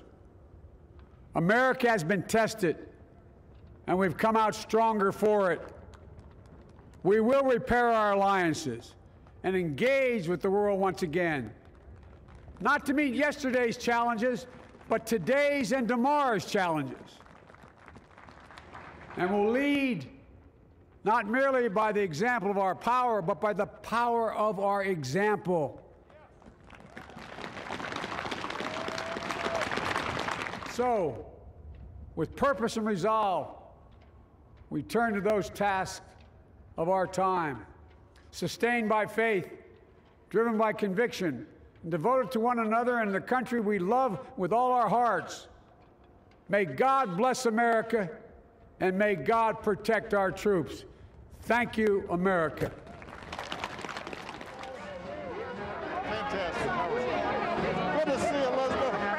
Biden, as we continue to bring you live pictures from the dais there at the US Capitol building, a very popular former President Barack Obama, slowly making his way out there, and there he is acknowledging some supporters. A very important speech. The job, Lisa and Sarah, of any president is to try to appeal to all Americans. Joe Biden made that point explicitly in that speech, and that sentiment has been no more important than it is right now in that country's history. Yeah, he said, I will fight for those who did vote for me as well as those who didn't. Exactly, talking about unity there, but also there were echoes to my ear of President Lincoln's speech, his first inaugural address, going back to 1861, when 7 states had seceded from the Union and the United States was on the brink of that terrible war, necessary war that tore the U.S. apart, and then Lincoln helped with that war to bring the country back together. But he, talking about an uncivil war, there are echoes there. And he made it clear, as Lincoln did in that first inaugural address, he called out white supremacy. Yes. And so I think that's an incredibly important statement that happened. It was overall a positive and optimistic speech, but there were moments where he was calling it out, and that was one of them that stood out for me. And speaking of statements, we are seeing a stark visual one right here. The now former Vice President of the United States, Mike Pence, being escorted to his vehicle by the new Vice President, Kamala Harris. Mike Pence is there, and in a last act of gracelessness, Donald Trump bucked tradition and decided not to attend the swearing-in of his predecessor. What does that say to you, Sarah? Well, first of all, interesting because, of course, President Biden said it was one of the rare things that he and the former president agreed upon. But also, it really has been a sore loser few months after the election was lost, and lost convincingly. And this Stop This Deal, which is now being called, as it should be, the big lie, has really blew up, and we saw that insurrection just 2 weeks ago at this very building, still having to do some painting and a deep clean for this ceremony, this important peaceful transfer of power, this historic day to go forward as it has. The FBI has done a huge job, as have the armed services, not only of beefing up the number of people, 25,000 people there in National Guard and others to protect and make sure this went off without a hitch. Just as recently as yesterday, a dozen people turfed because they didn't make the grade. Yeah. So security was front and center, and that was an important aspect of this. So again, I think people were glad the former president wasn't there, but it was a one-term presidency, and there will be a lot more. We will be seeing him and his representatives again, because he is the first former President Trump president to be impeached twice. Yes, and we don't have a date on that, when those articles of impeachment will go to the Senate, but he still has work to be done in Washington, D.C. And there will be a trial. There will be a trial. And normally what happens here is, I mean, the former Vice President always departs, but normally there on the eastern side of the Capitol is a chopper that takes the former President away to wherever he lives, and it has been a he, of course, all the way through. One of the many traditions not being observed this time around, and also at the start of the day, what normally happens is the sitting President and First Lady invite the incoming President and First Lady to the White House for a cup of coffee, some biscuits or whatever they eat, a little tour, just again to signify the transfer of power. Again, because of Donald Trump's decision, that didn't happen. And Jill Biden as well didn't have, Melania Trump. Melania Trump didn't have Jill Biden in for the normal White House tour that occurs.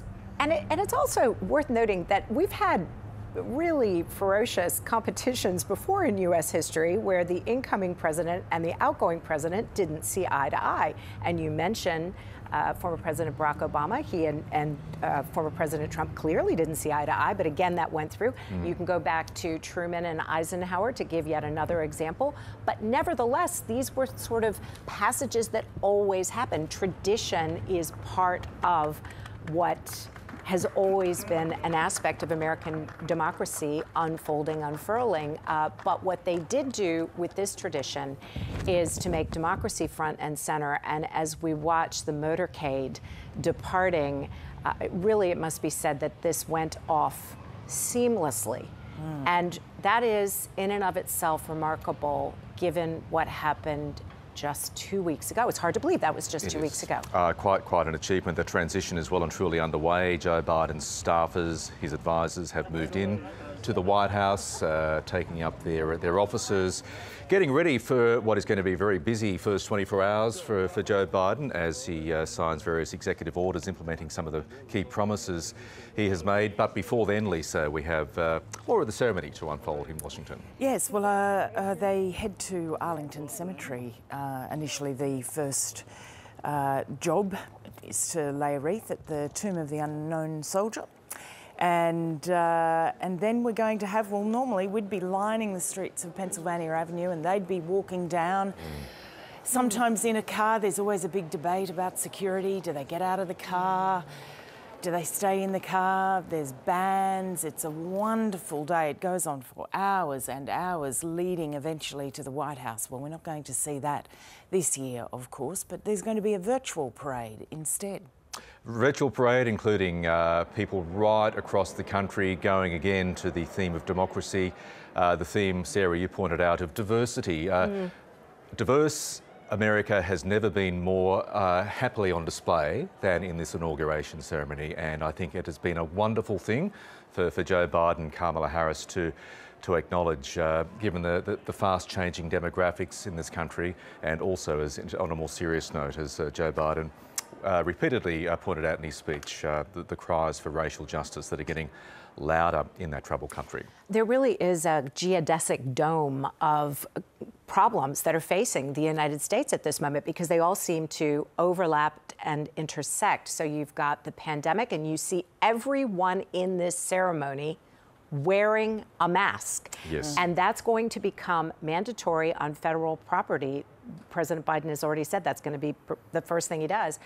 And in addition, of course, to the pandemic, which has claimed 400,000 American lives, there is also the economy. He said that he's going to work straight away on that, climate change and racial justice, which you just mentioned. But then you've also got to add to that list healthcare, among other issues, and democracy itself, which was not originally on the to-do list, but is now. And we heard that mentioned many times over the course of this inaugural celebration. And it really was a celebration. You saw a lot of smiles. There's the Clintons, of course, Hillary Clinton. Her failed attempt to be the one out there on the balcony with a hand on the Bible. To break that glass ceiling, which he couldn't quite do in 2016. And it reminds me of, speaking of inauguration ceremonies, Hillary recounting in her book, sitting there watching Donald Trump's speech 4 years ago, former President George W. Bush turning to her after that speech, and I won't swear on air because it's an expletive, according to Hillary, George W. turned to her after what was a strange speech, and putting it nicely by Donald Trump, telling Hillary, well, gee, that was some weird stuff. Tweet have deleted. As he was waiting to take the stage, Joe Biden posted a very heartfelt message on Instagram. I love you, Jilly, and I couldn't be more grateful to have you with me on the journey ahead. A little message to his wife, of course, a very important partnership now. I'd say that she will be a very active First Lady. Yeah, I think she will. She continued her work when he was Vice President. She's a teacher. And she continued doing that in a low profile but consistent way that earned a lot of accolades in the education sphere and beyond. So I think there's no doubt that she will remain a busy person. And also we know that the United States' first woman vice president will also be busy. The president has said that he plans to have her be an important part of this administration. Obviously, there's symbolism right off, at the very beginning, but it'll be far more than that symbolism. She's going to have a busy role. And the vice president's husband's going to stay busy too. He continues to lecture in law at Georgetown University. Well, it's good that everybody's going to stay busy because there is a lot to do right now. And I think the president has said, Biden has said that he's got a raft of executive orders. He's going to be busy with his pen from day one, doing things like overturning the ban on mostly Muslim people entering the United States from predominantly Muslim countries, making, as we mentioned before, masks mandatory on federal property. That will include planes, interstate. And quite a few other things. And America rejoining the Paris Agreement on climate change, one of the first things he wants to achieve as president. Thank you to all of you watching for joining us on this special, very early edition of News Breakfast, our coverage and analysis of the inauguration of Joe Biden, now officially the 46th President of the United States. Please stick around. We are back on air at 5 o'clock Eastern Daylight Time at the top of the clock, Sarah and Lisa, for highlights, including more excerpts of Joe Biden's speech. We want to share with you a highlight from before, Lady Gaga performing the National Anthem ahead of the ceremony.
Mondays in 2021 on ABC. Okay, turning on the glory card. I think the stigma about trauma and mental health is really changing. It's that thing of you hope you're doing the right thing. I think people are just really appreciative that, we're coming here saying you're not forgotten. On Four Corners, the last days of President Trump left Washington in lockdown and the nation in trauma. How the Capitol insurrection raised fears of civil war. Is a strong and confident public broadcaster that allows criticism from within. No public figure is too big or too small to avoid the treatment. And that has to be good news for the media. Mondays on ABC, the best of Australia's current affairs. Head together heads to the mining town of Cobar. Life isn't always easy out here. Get on with it. The town with a tough exterior has a heart of gold. It's about people getting together, it's community spirit. New Backroads starts February 4 on ABC and iView.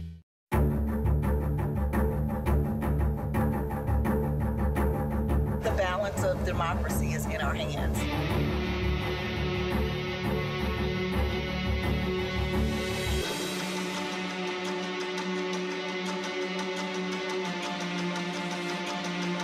We'll bring it to you. Foreign Correspondent returns Tuesday, February 2 on ABC TV and streaming on iView.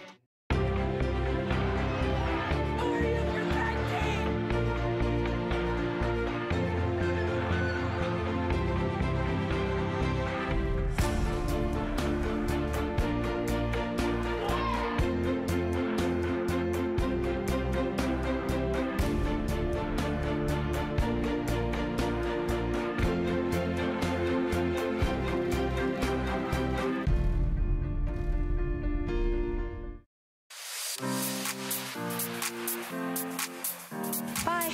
Good night. See ya.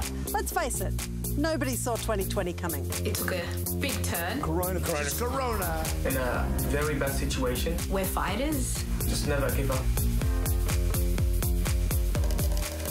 I just can't take my eyes. I just can't take my eyes. I just can't take my eyes off of you. It's the way that I feel when I'm looking at you, doing the things that you do. I may not look strong, but I am. I just can't take my eyes. I just can't take my eyes. I just can't take my eyes off of you. Compelling stuff. The way that I feel when I'm looking at you, doing the things that you do. You, me, them, together. From celebrity chef to epic fail, and nowhere left to go but home. Returning home has actually been on the cards for a while. I wanted to get back to my roots. Starting Wednesday, February 3. I'm Diana, your niece, dude. You know I'm actually in the biz too. I tasted your moonshine cake. Tuck into a searing new comedy. When I was your age, I was working for Rubishon. Yeah, I said dish pig. Aftertaste. There's nobody in this place just a little bit happy to see me. Wednesday, February 3 on ABC TV and iView. In a year of adversity, their achievements brought us hope. Join me as we acknowledge the extraordinary contributions of ordinary Australians. Monday. This year's nominees embody a good and generous and courageous group of people. Celebrate those who made a difference to the lives of others. Sport is a powerful platform for creating real change. It was an honour to lead so many extraordinary men and women. I hope my story inspires others. The Australian of the Year Awards, Monday 7:30 on ABC TV and streaming on iView. A very good morning to you. It is Thursday, the 21st of January. I'm Michael Rowland, and welcome back to our special coverage of the US presidential inauguration. In fact, it has been an historic handover of power this morning. Joe Biden and Kamala Harris have been sworn in as President and Vice President of the US, with promises to heal the divisions of the last 4 years. The two have taken their oaths of office in an emotional ceremony held in unprecedented circumstances and under very heavy security. Joe Biden is the oldest man to become president, and Kamala Harris breaks ground as the nation's first female vice president. The event has been characterised by messages of resilience, reconciliation and, importantly, renewal. President Biden inherits a nation crippled by the coronavirus pandemic, deeply divided along political lines and diminished as a global superpower. And while it was a stripped-back ceremony, it still had its fair share of star power, with performances from Jennifer Lopez and Lady Gaga. Here are some of the key moments.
the Vice President-elect of the United States, Kamala Devi Harris, and Mr. Douglas Emhoff.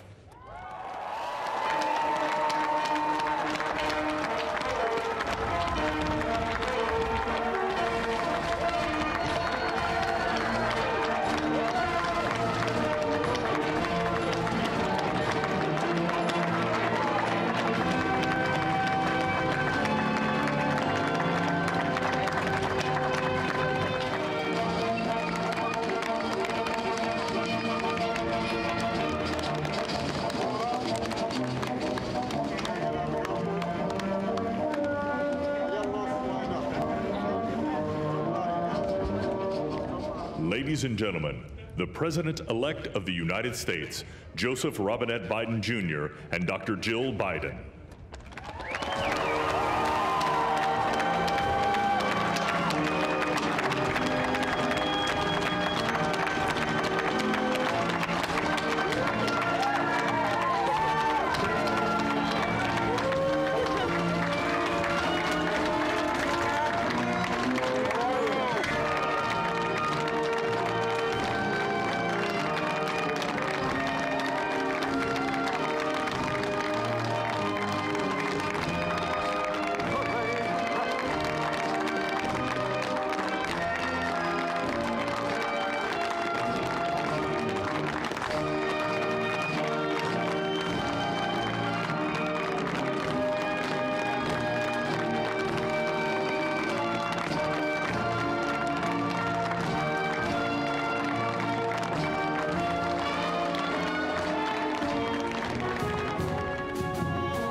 I pledge allegiance to the flag of the United States of America and to the republic for which it stands, one nation, under God, indivisible, with liberty and justice for all.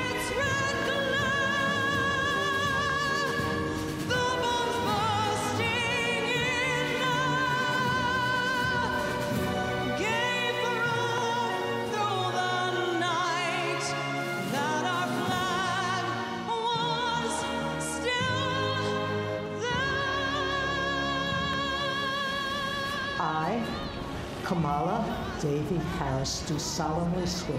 I, Kamala Devi Harris, do solemnly swear. That I will support and defend the Constitution of the United States. That I will support and defend the Constitution.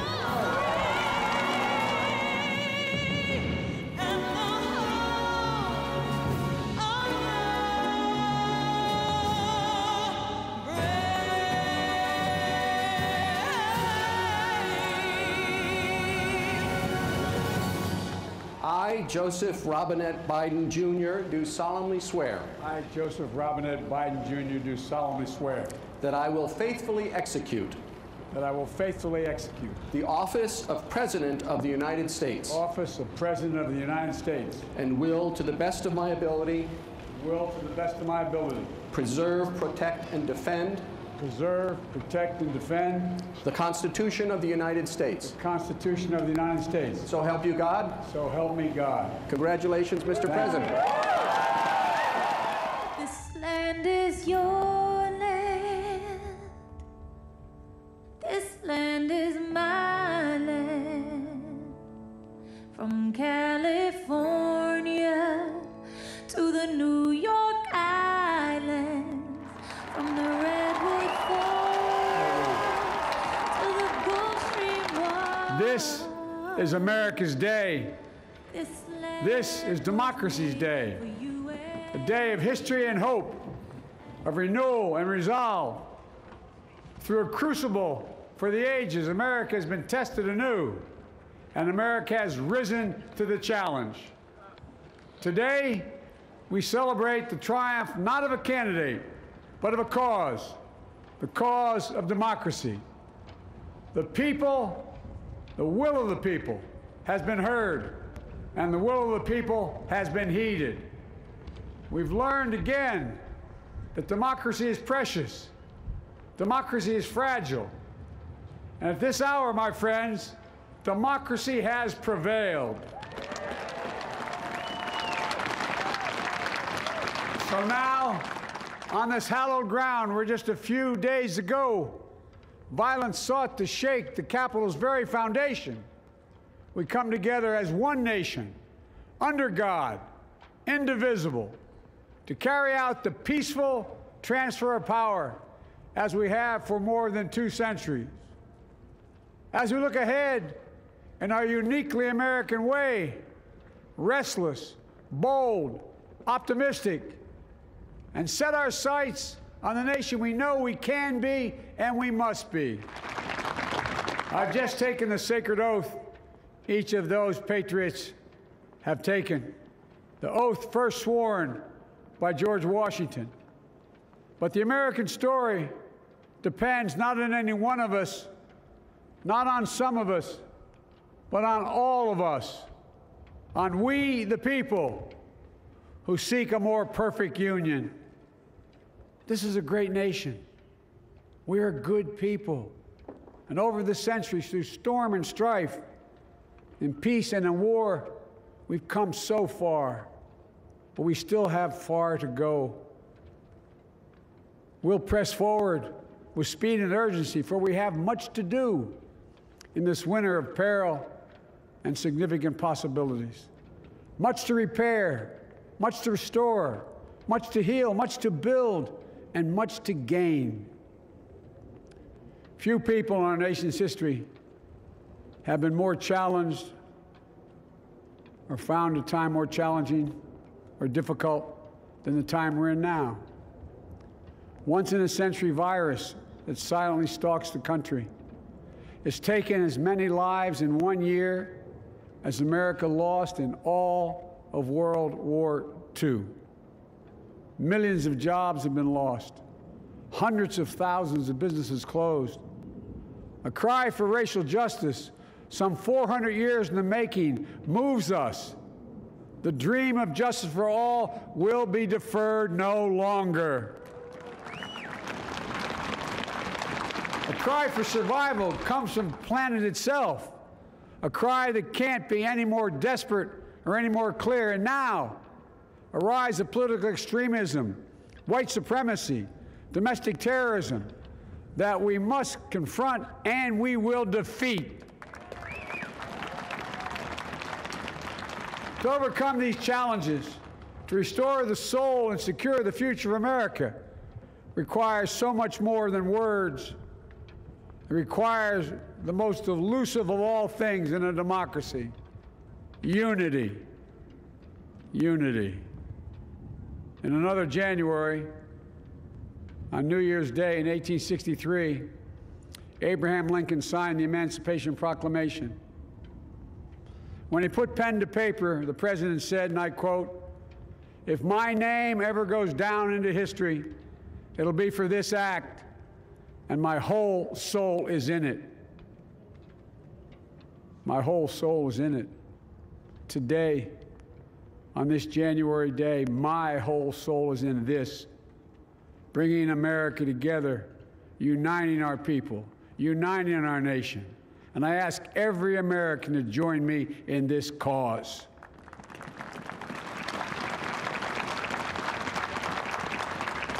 Uniting to fight the foes we face: anger, resentment and hatred, extremism, lawlessness, violence, disease, joblessness, and hopelessness.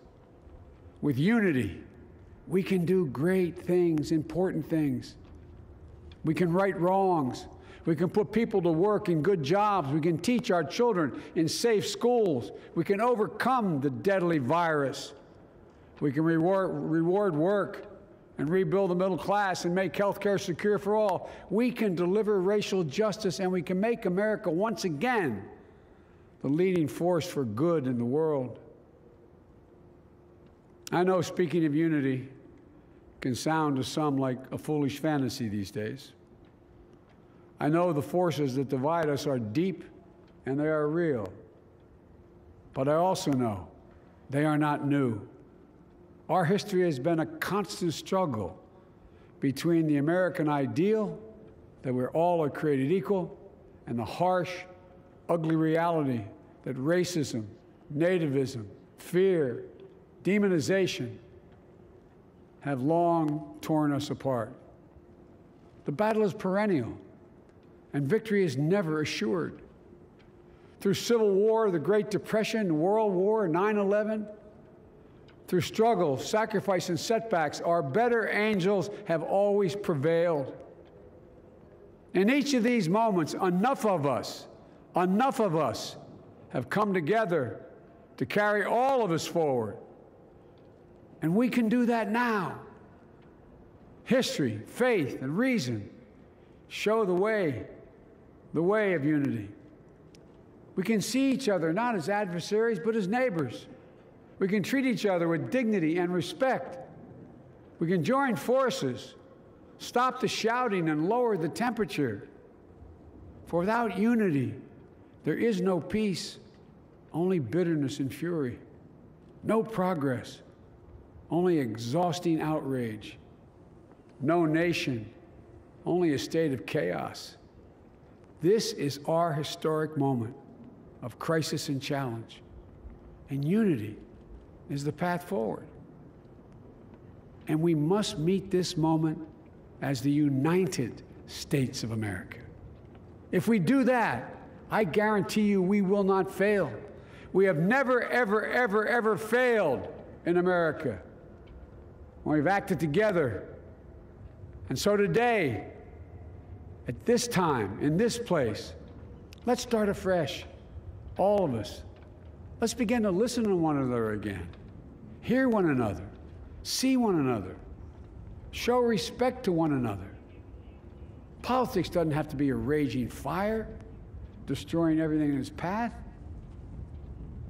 Every disagreement doesn't have to be a cause for total war. And we must reject the culture in which facts themselves are manipulated and even manufactured.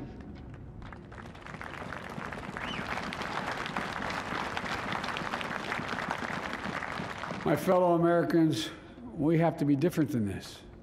America has to be better than this. And I believe America is so much better than this. Just look around. Here we stand in the shadow of the Capitol Dome, as was mentioned earlier, completed amid the Civil War, when the Union itself was literally hanging in the balance. Yet we endured. We prevailed.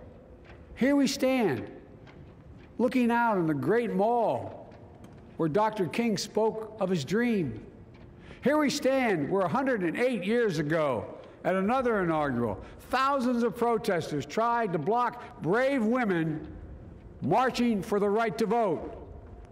And today, we mark the swearing in of the first woman in American history elected to national office, Vice President Kamala Harris. Don't tell me things can't change. Here we stand across the Potomac from Arlington Cemetery, where heroes who gave the last full measure of devotion rest in eternal peace. And here we stand, just days after a riotous mob thought they could use violence to silence the will of the people, to stop the work of our democracy, to drive us from this sacred ground. It did not happen. It will never happen. Not today, not tomorrow, not ever. Not ever.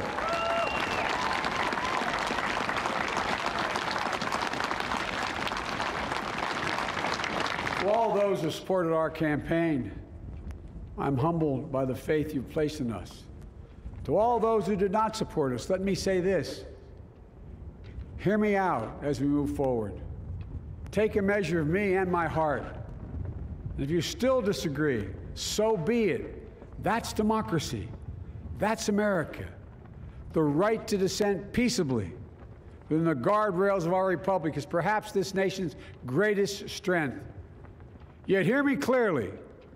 Disagreement must not lead to disunion. And I pledge this to you. I will be a president for all Americans. All Americans. And I promise you, I will fight as hard for those who did not support me as for those who did.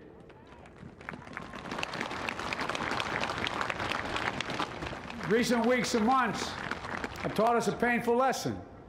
There is truth and there are lies. Lies told for power and for profit.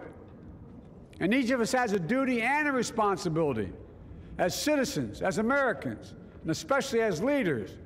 Leaders who have pledged to honor our Constitution and protect our nation, to defend the truth and defeat the lies. Look,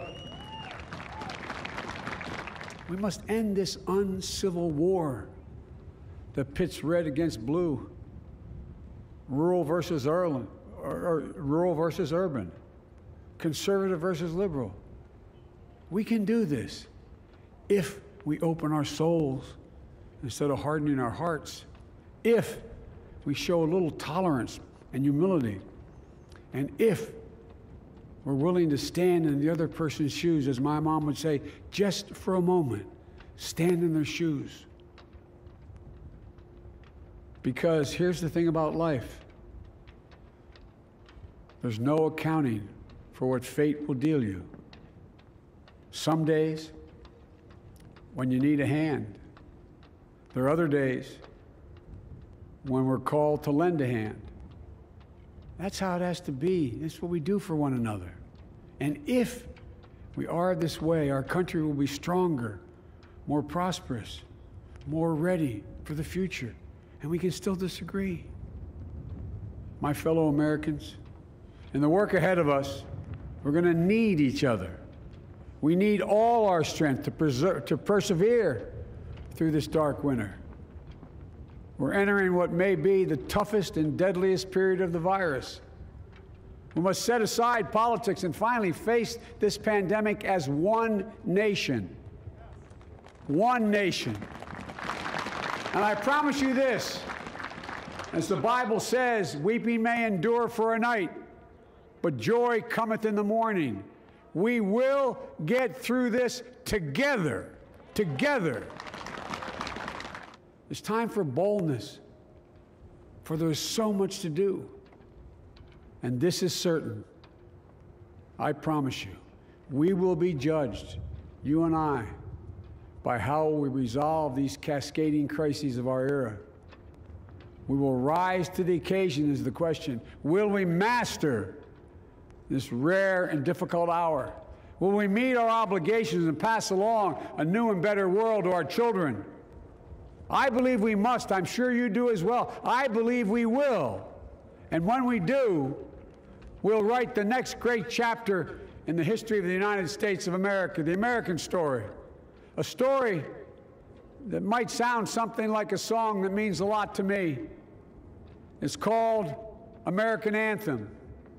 There's one verse that stands out, at least for me, and it goes like this. The work and prayers of century have brought us to this day. What shall be our legacy? What will our children say? Let me know in my heart when my days are through. America, America, I gave my best to you. Let's us add our own work and prayers to the unfolding story of our great nation. If we do this, then when our days are through, our children and our children's children will say of us, they gave their best, they did their duty, they healed a broken land. My fellow Americans, I close the day where I began, with the sacred oath. Before God and all of you, I give you my word. I will always level with you. I will defend the Constitution. I'll defend our democracy. I'll defend America. And I'll give all of you, keep everything I do in your service, thinking not of power, but of possibilities, not of personal interest, but the public good. And together, we shall write an American story of hope, not fear, of unity, not division, of light, not darkness, a story of decency and dignity, love and healing, greatness and goodness. May this be the story that guides us, the story that inspires us, and the story that tells ages yet to come that we answered the call of history. We met the moment. Democracy and hope, truth and justice did not die on our watch but thrived. That America secured liberty at home and stood once again as a beacon to the world. That is what we owe our forebears, one another, and generation to follow. So, with purpose and resolve, we turn to those tasks of our time, sustained by faith, driven by conviction, and devoted to one another and the country we love with all our hearts. May God bless America, and may God protect our troops. Thank you, America.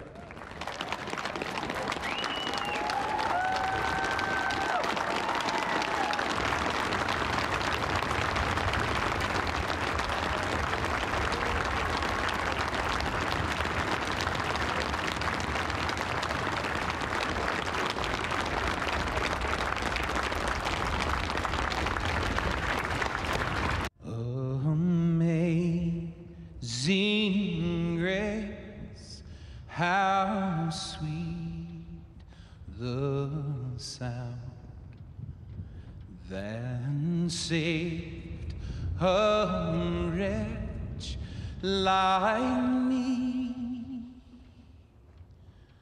I was lost, but now I'm found.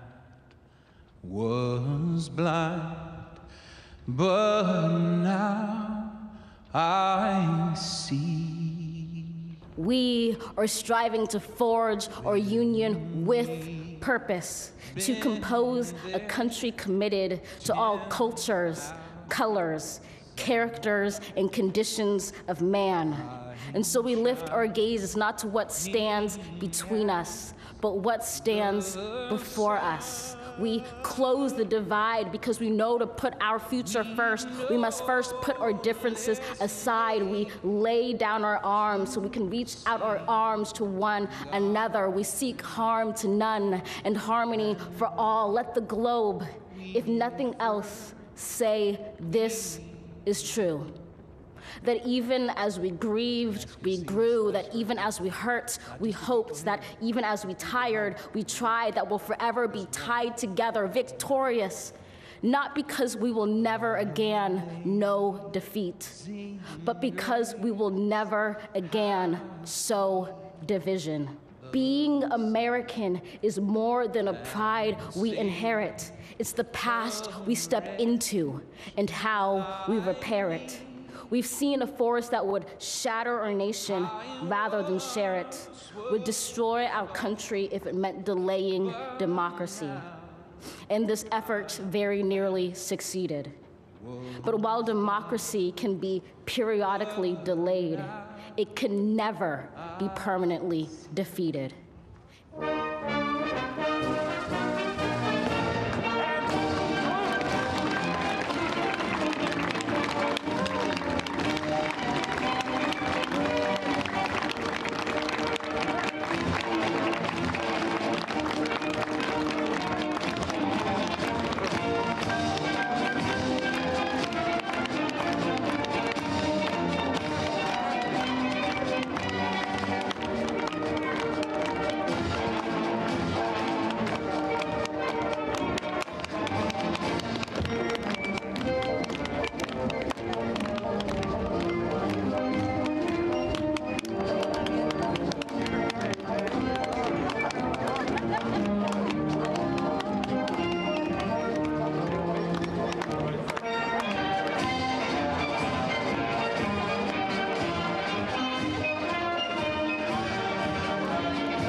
Thank you all. Thank you.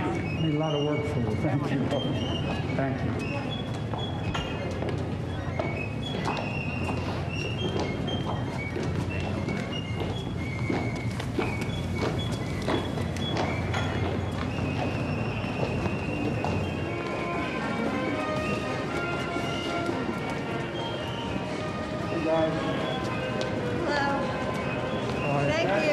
Thank you.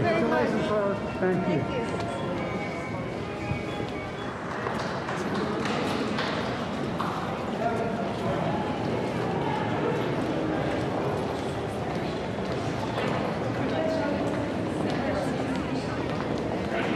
Thank you all. Thank you very much. Thank you.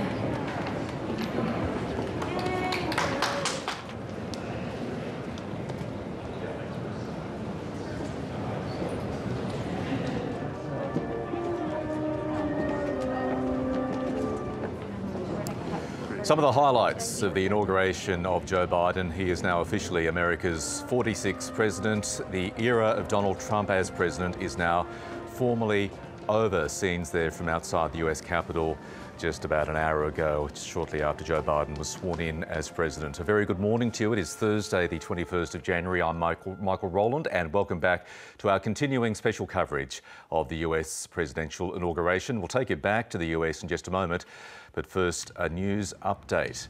In an historic handover of power, Joe Biden and Kamala Harris have been sworn in as President and Vice President of the United States. The two have taken their oaths of office in a paired-back ceremony held under tight security. Joe Biden is the oldest man to become president, and Kamala Harris breaks ground as the nation's first female vice president. In his inauguration address, President Biden has promised to heal the divisions of the last 4 years. On this hallowed ground where just a few days ago, violence sought to shake the Capitol's very foundation, we come together as one nation, under God, indivisible, to carry out the peaceful transfer of power as we have for more than 2 centuries. To other news, Novak Djokovic has sought to clarify the long list of demands he made of Australian Open organisers who've been managing the COVID lockdown of players. The world number one triggered a big backlash after insisting players in hard lockdown be released early and moved to private homes with tennis courts. He's penned a lengthy open letter to Australia saying his good intentions have been misconstrued as selfish and nothing could be further from the truth. He says he's sorry it's come to this and that he was only trying to use his position of privilege to help other players. The New South Wales Premier Gladys Berejiklian says she's hoping to ease coronavirus restrictions as early as the middle of next week. The Premier has hinted most restrictions will be wound back with the exception of masks in some high-risk settings. There were no new locally acquired cases in New South Wales yesterday. That was the third day of no new cases. The tourism industry says it's on track to lose nearly $7 billion in domestic visitor spending this month because of border restrictions. The Tourism and Transport Forum is calling on the federal government to provide the sector with financial support once JobKeeper ends in March. The forum says more than 300,000 tourism, transport and hospitality jobs could be wiped out by September. More refugees brought to Australia for medical treatment under the now repealed Medivac legislation are expected to be released from immigration detention today. At least 45 refugees and asylum seekers were freed yesterday from detention in Melbourne, where some have spent more than a year stuck in inner-city hotels. Supporters have been rallying for their release, and advocacy groups are calling on the federal government to provide more support to refugees. At least 2 people have died and several others are injured after a church in central Madrid collapsed in an explosion. Smoke was seen billowing out of the building, and initial investigation suggests the blast was caused by a gas leak. We are going to take you back very shortly to Greg Jennett, our correspondent in the US, but we can bring you some live pictures from the US Capitol taken from the top of the very impressive dome in the US Capitol. Joe Biden, as we have mentioned, is now America's 46th president. He made a very inspiring inaugural speech about an hour and a half ago, where he spoke very heavily about the importance of US democracy and the importance of healing what is a bitterly divided nation. Let's bring in now our correspondent in DC, Greg Jennett, who was listening to those very words. Greg, good morning to you. What was your take on Joe Biden's address?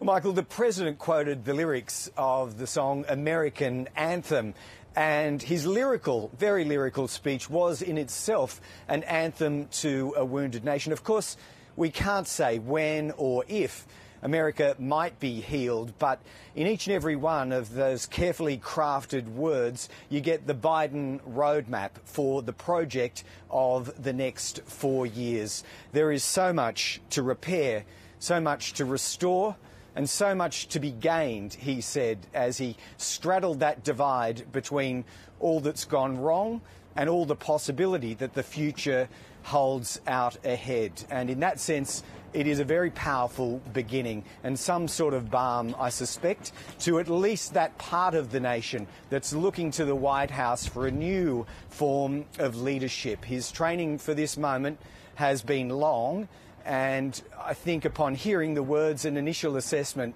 would be that it shows. Every inaugural speech is important, but Greg, this one was particularly important. We have the ravages of the pandemic as well, killing so many Americans, but also that country is so bitterly divided. We've had American against American for so long, certainly over the last 4 years of the Donald Trump presidency. So Joe Biden's speech was extra important just on those two fronts alone. Yes, and he went to painstaking detail, didn't he, to lay out the depths of the problem, even the honesty. He did talk a lot about truth and the honest assessment by him that, at least insofar as the pandemic's concerned, even leave aside political division, but the management of the pandemic, there is worse to come before you start to turn things around through measures such as the vaccination, the economic stimulus that would soften the blow. He's going to move very, very quickly as soon as he gets over to the White House after the ceremonial elements that make up Inauguration Day. He'll be signing off on executive orders to address each of those problems I just identified. Well, not the political division, but the policy-based ones. And I thought he spelt that out in great detail in that 20-minute opening stanza of his presidency. After the storming of the US Capitol only a fortnight ago, there were very strong concerns, not just in America, but quite frankly around the world, Greg, about the inauguration being disrupted, immensely tight security, and so far, thankfully, everything has gone off without a hitch. Yeah, it's almost inconceivable from where we stand and looking at the breadth of the security clampdown across Washington, D.C., that anything untoward could happen. The ceremony on Capitol Hill is almost over. Joe Biden's inside. He's signed some paperwork there that has to do with his cabinet picks, promoting those to the Congress to now go about confirmation. But, yeah, the security is immense, to say the least, and it only needs to hold for another 5 or 6 hours here. You'd have to imagine that if anyone was plotting something malicious, Michael, this is not the place to try to perpetrate that because of the never-before experienced level of the security clampdown. Indeed. So many historic moments today, including Kamala Harris, not only America's first female vice president, but America's first black vice president and first vice president of South Asian origin, really reflecting what is an incredibly diverse nation.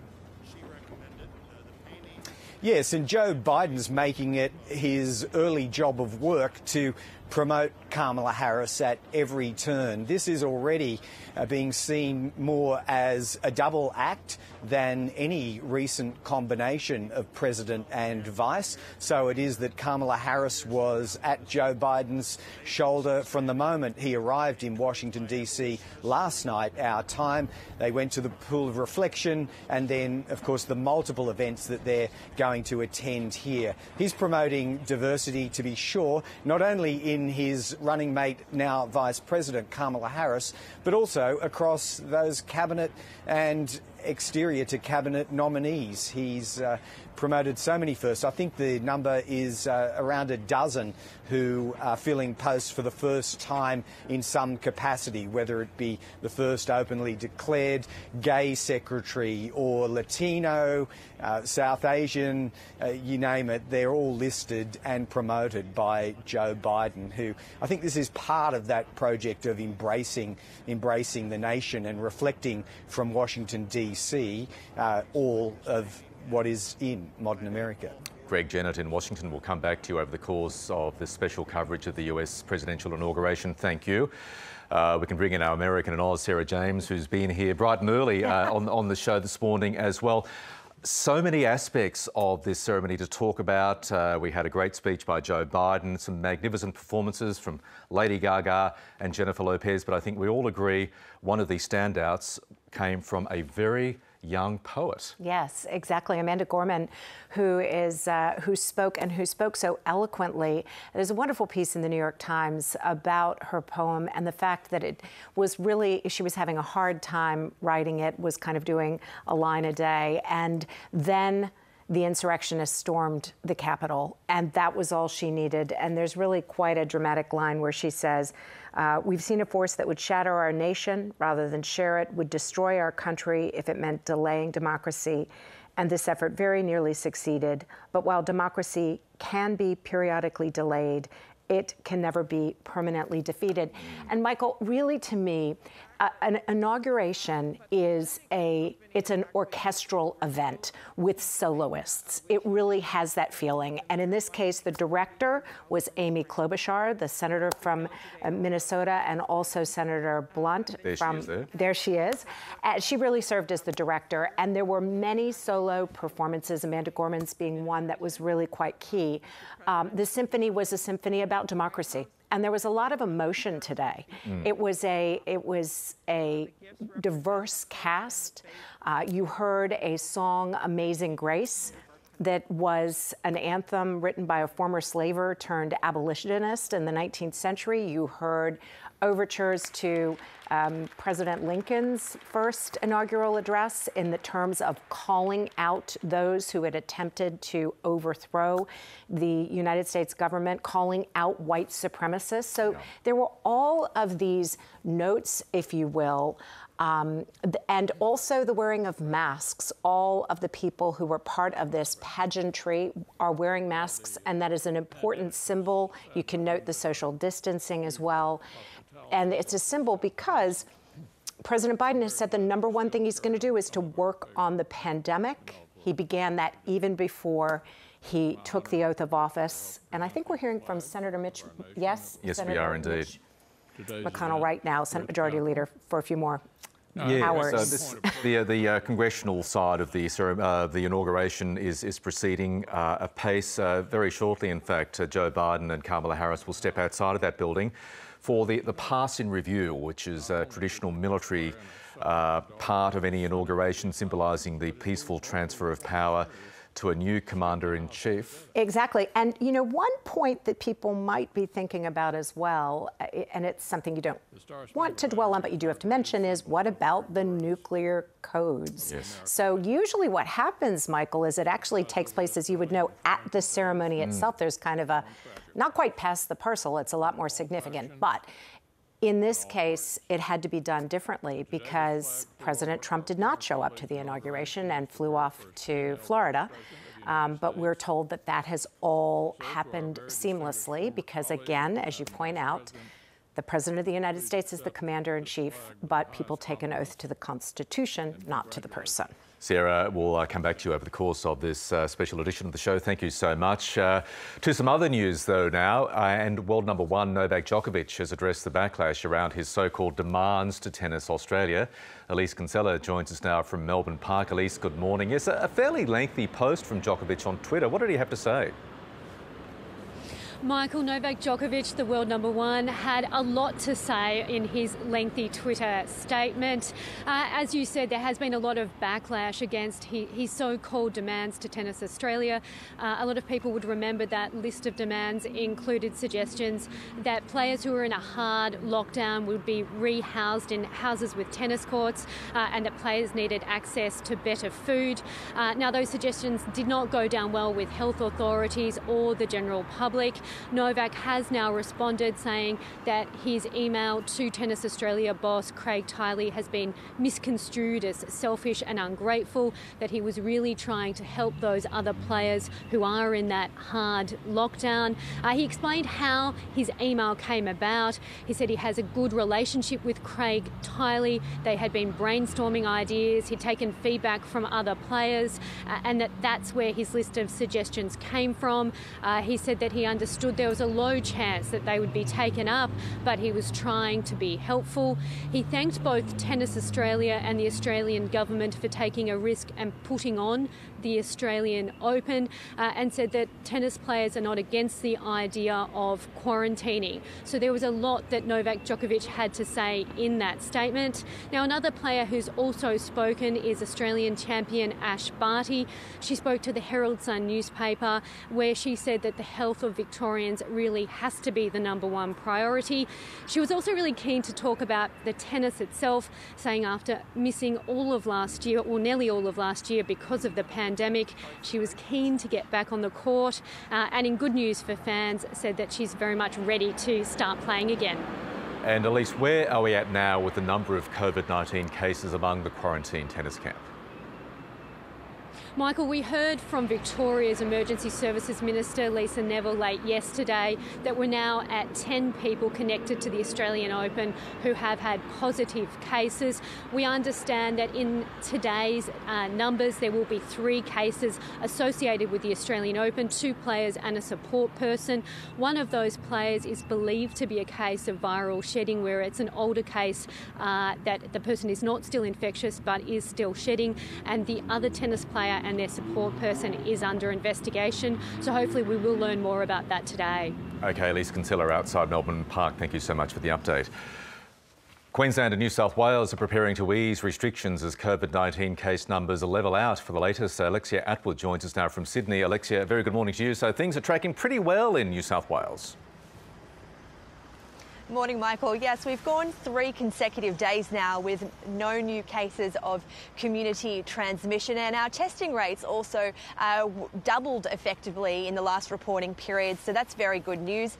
And the Premier of New South Wales, Gladys Berejiklian, says that if things do continue to track along as they are, that in about a week's time she will be able to announce a suite of eased restrictions. She's quite keen to return the state to living under the same conditions that we were living under pre the Avalon cluster. So that means that we could go back to the 2 square metre rule and people can gather together in larger groups.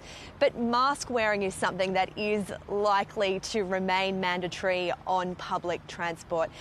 The Premier says she wants to give workplaces that real sense of confidence to be able to invite employees to stop working from home, come back to the office. And she's also said that with the more infectious strains of the virus circulating around the globe and entering our hotel quarantine systems, that she really wants to be able to still people to have that extra line of defence. And Queensland is also set to make a big announcement today on easing restrictions as well. Yes, so Queensland has gone 9 days now with no community transmission. So that could mean that come Friday, things will really relax there again to the conditions they were living under pre-Christmas. Before there was that big scare where there were fears that the UK strain of the virus had got out of the hotel quarantine system. So this could mean for Greater Brisbane as well, going back to the 2 square metre rule. And also it won't necessarily be mandatory for people to always be carrying a mask and wearing it indoors. Alexia Atwood in Sydney, marvellous backdrop behind you just quietly as well. Thank you so much. OK, we are going to go back to the coverage of the US inauguration in just a moment. PK is here with all your latest sports news. Good morning. Good morning to you, Michael. Enjoyed the coverage so far this morning. Let's get some sporting news. The Melbourne Renegades beat the Melbourne Stars in the BBL last night. They batted second and chased down 159. It looked hopeless early when Marsh and Finch were out, but the youngster Mackenzie Harvey smashed 47 runs from 21 balls in a man-of-the-match performance. Bo Webster chimed in at the end, smashing the winning runs with 2 balls to spare. A thriller, and for once the Renegades are smiling. They're still last on the ladder, but with hope to win a couple more games. The Stars are third. To football, and Perth Glory thrashed Adelaide United 5-3 in the A-League yesterday. It was Perth's first home game in 318 days, and they celebrated with a dominant performance. The scoreboard flattered the Adelaide team in the end. They got a couple of late ones. Nick D'Agostino had 2 goals, and in the other game, Brisbane beat Newcastle 2-1. Dylan Wenzel-Hall scored the winner in the 61st minute. The win shifted the Roar up to third on the ladder.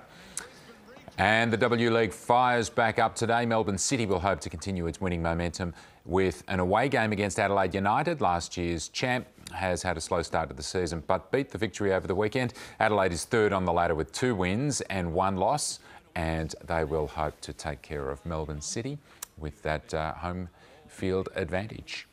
There's your sporting news on a big day. Thanks very much, PK. Big day indeed. Let's check your weather. Good morning to you, Nate. Good morning, team. For an early look at the weather, we've got a bit of fire danger to talk about, actually, in South Australia and in Western Australia. Severe conditions on the forecast for today. And my eyes are also keeping a look at what's happening to the north, because we've got 2 separate tropical lows. They're slowly intensifying to the northwest of the country, both now likely to reach cyclone strength tomorrow. So one just off the northwest, and then another further out towards the Cocos Islands. Lucas and Marion, which is going to get there first, we'll have to wait and see. But for today, we've got a fine day around all of the southern capitals. Brisbane and Sydney both aiming for 27 degrees. Canberra's getting to 31, fine and 30 for Melbourne. Oh, 31 for Melbourne as well, I should say. Hobart, you're getting to 22. Adelaide, sunny and 35, the hottest of the capitals. It's aiming for 34 in Perth. And Michael, the only different one amongst them, Darwin, couple of showers, maybe a storm, top of 33. Thank you very much, Nate. I can tell you it was very chilly, 8 degrees in Washington as snowflakes fell on the inaugural ceremony for Joe Biden. We are bringing you some pictures there of the official party leaving the US Capitol. Very shortly, there'll be a military parade right there on the east front of the US Capitol before Joe Biden makes his way up Pennsylvania Avenue to the White House. Lots of pomp and ceremony. Your country does this very well, Sarah Harris. But I have to say, going back to the speech, I just noticed on Twitter, Chris Wallace, a Fox News host, he was one of the moderators of one of the presidential debates, says he has seen quite a few presidential speeches in his lifetime. He's in his 70s. He billed Joe Biden's inaugural speech as the best since JFK's back in 1961, which is quite a big statement. It is. I mean, and of course, if for history buffs, that was the speech in which Kennedy said, "Ask not what your country can do for you, ask what you can do for your country." So that's comparing it to really one of the great ones. Kennedy actually always used to like to talk to his speechwriter about, okay, let's do one for the history books, right? Let's get in the book of great speeches. But what I thought was great about this speech was that it was a Joe Biden speech. It had important messages, but it had a plain-speaking tone, and that is Joe Biden's style. That's just how he operates. But, you know, there was a message for Australia in that speech, not just Australia, but all countries around the world, and he really called it out. He said, this is a message to those beyond our borders that we will repair our alliances and engage with the world once again. And that is, of course, in striking contrast, Michael, to President Trump's address 4 years ago, former President Trump's address when he spoke about America first. So there's a studied shift in tone, a much more optimistic, upbeat speech, at the same time one that is paying attention to the huge list of problems that face the United States by really most experts reckoning the longest list of major issues that any incoming president has ever had to face. Pandemic, economy, climate change, racial justice, and then you can add opioid epidemic, you can add healthcare system, you can add immigration. it's a long list. One other point that I would make is, of course, we saw history as well, Michael, with the first woman, first black woman, first South Asian woman to be elected vice president. And, you know, one thing to note, when she took the oath, Michael, she looked so straight. And I want to point out to something that she said. Well, she put it on Twitter in 2019. Many of us have been in situations where we are the only one like us in the room. It could be a classroom, a meeting room, a boardroom. My advice when that happens, chin up, shoulders back, and speak for all the people who are so proud you were in that room and are cheering you on. And you saw Madam Vice President Kamala Harris do that today.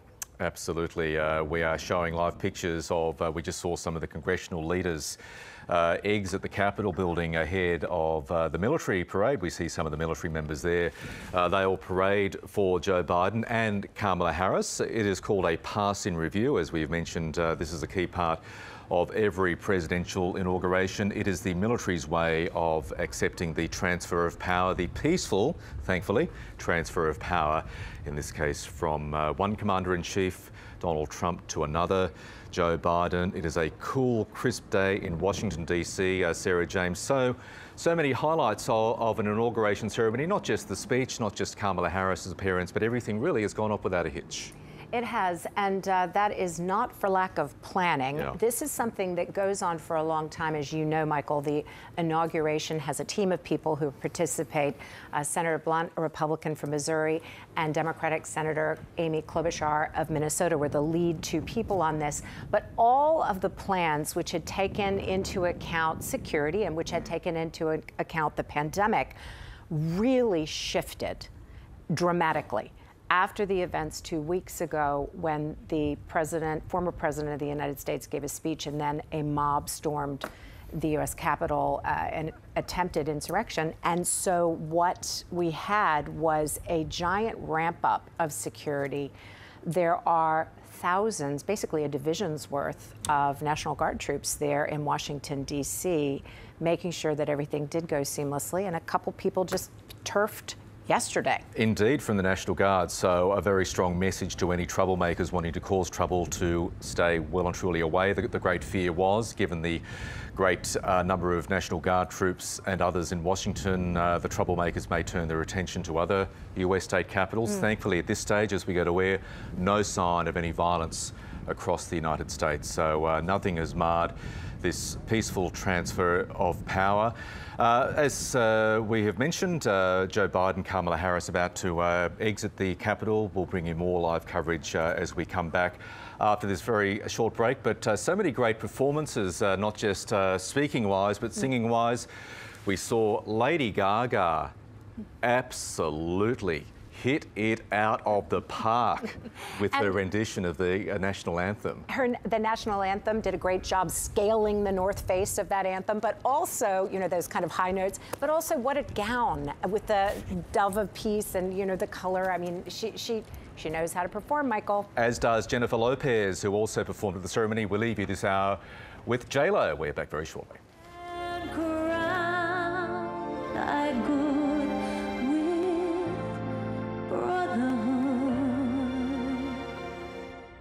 From sea to shining sea,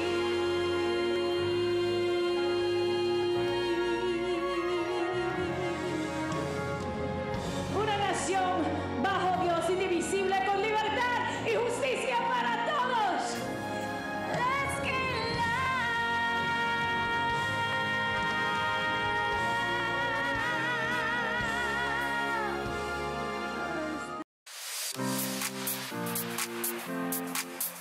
Bye. Good night. See ya. Let's face it, nobody saw 2020 coming. It took a big turn. Corona. In a very bad situation. We're fighters. Just never give up. I just can't take my eyes. I just can't take my eyes. I just can't take my eyes off of you. It's the way that I feel when I'm looking at you, doing the things that you do. I may not look strong, but I am. I just can't take my eyes. I just can't take my eyes. selling stuff.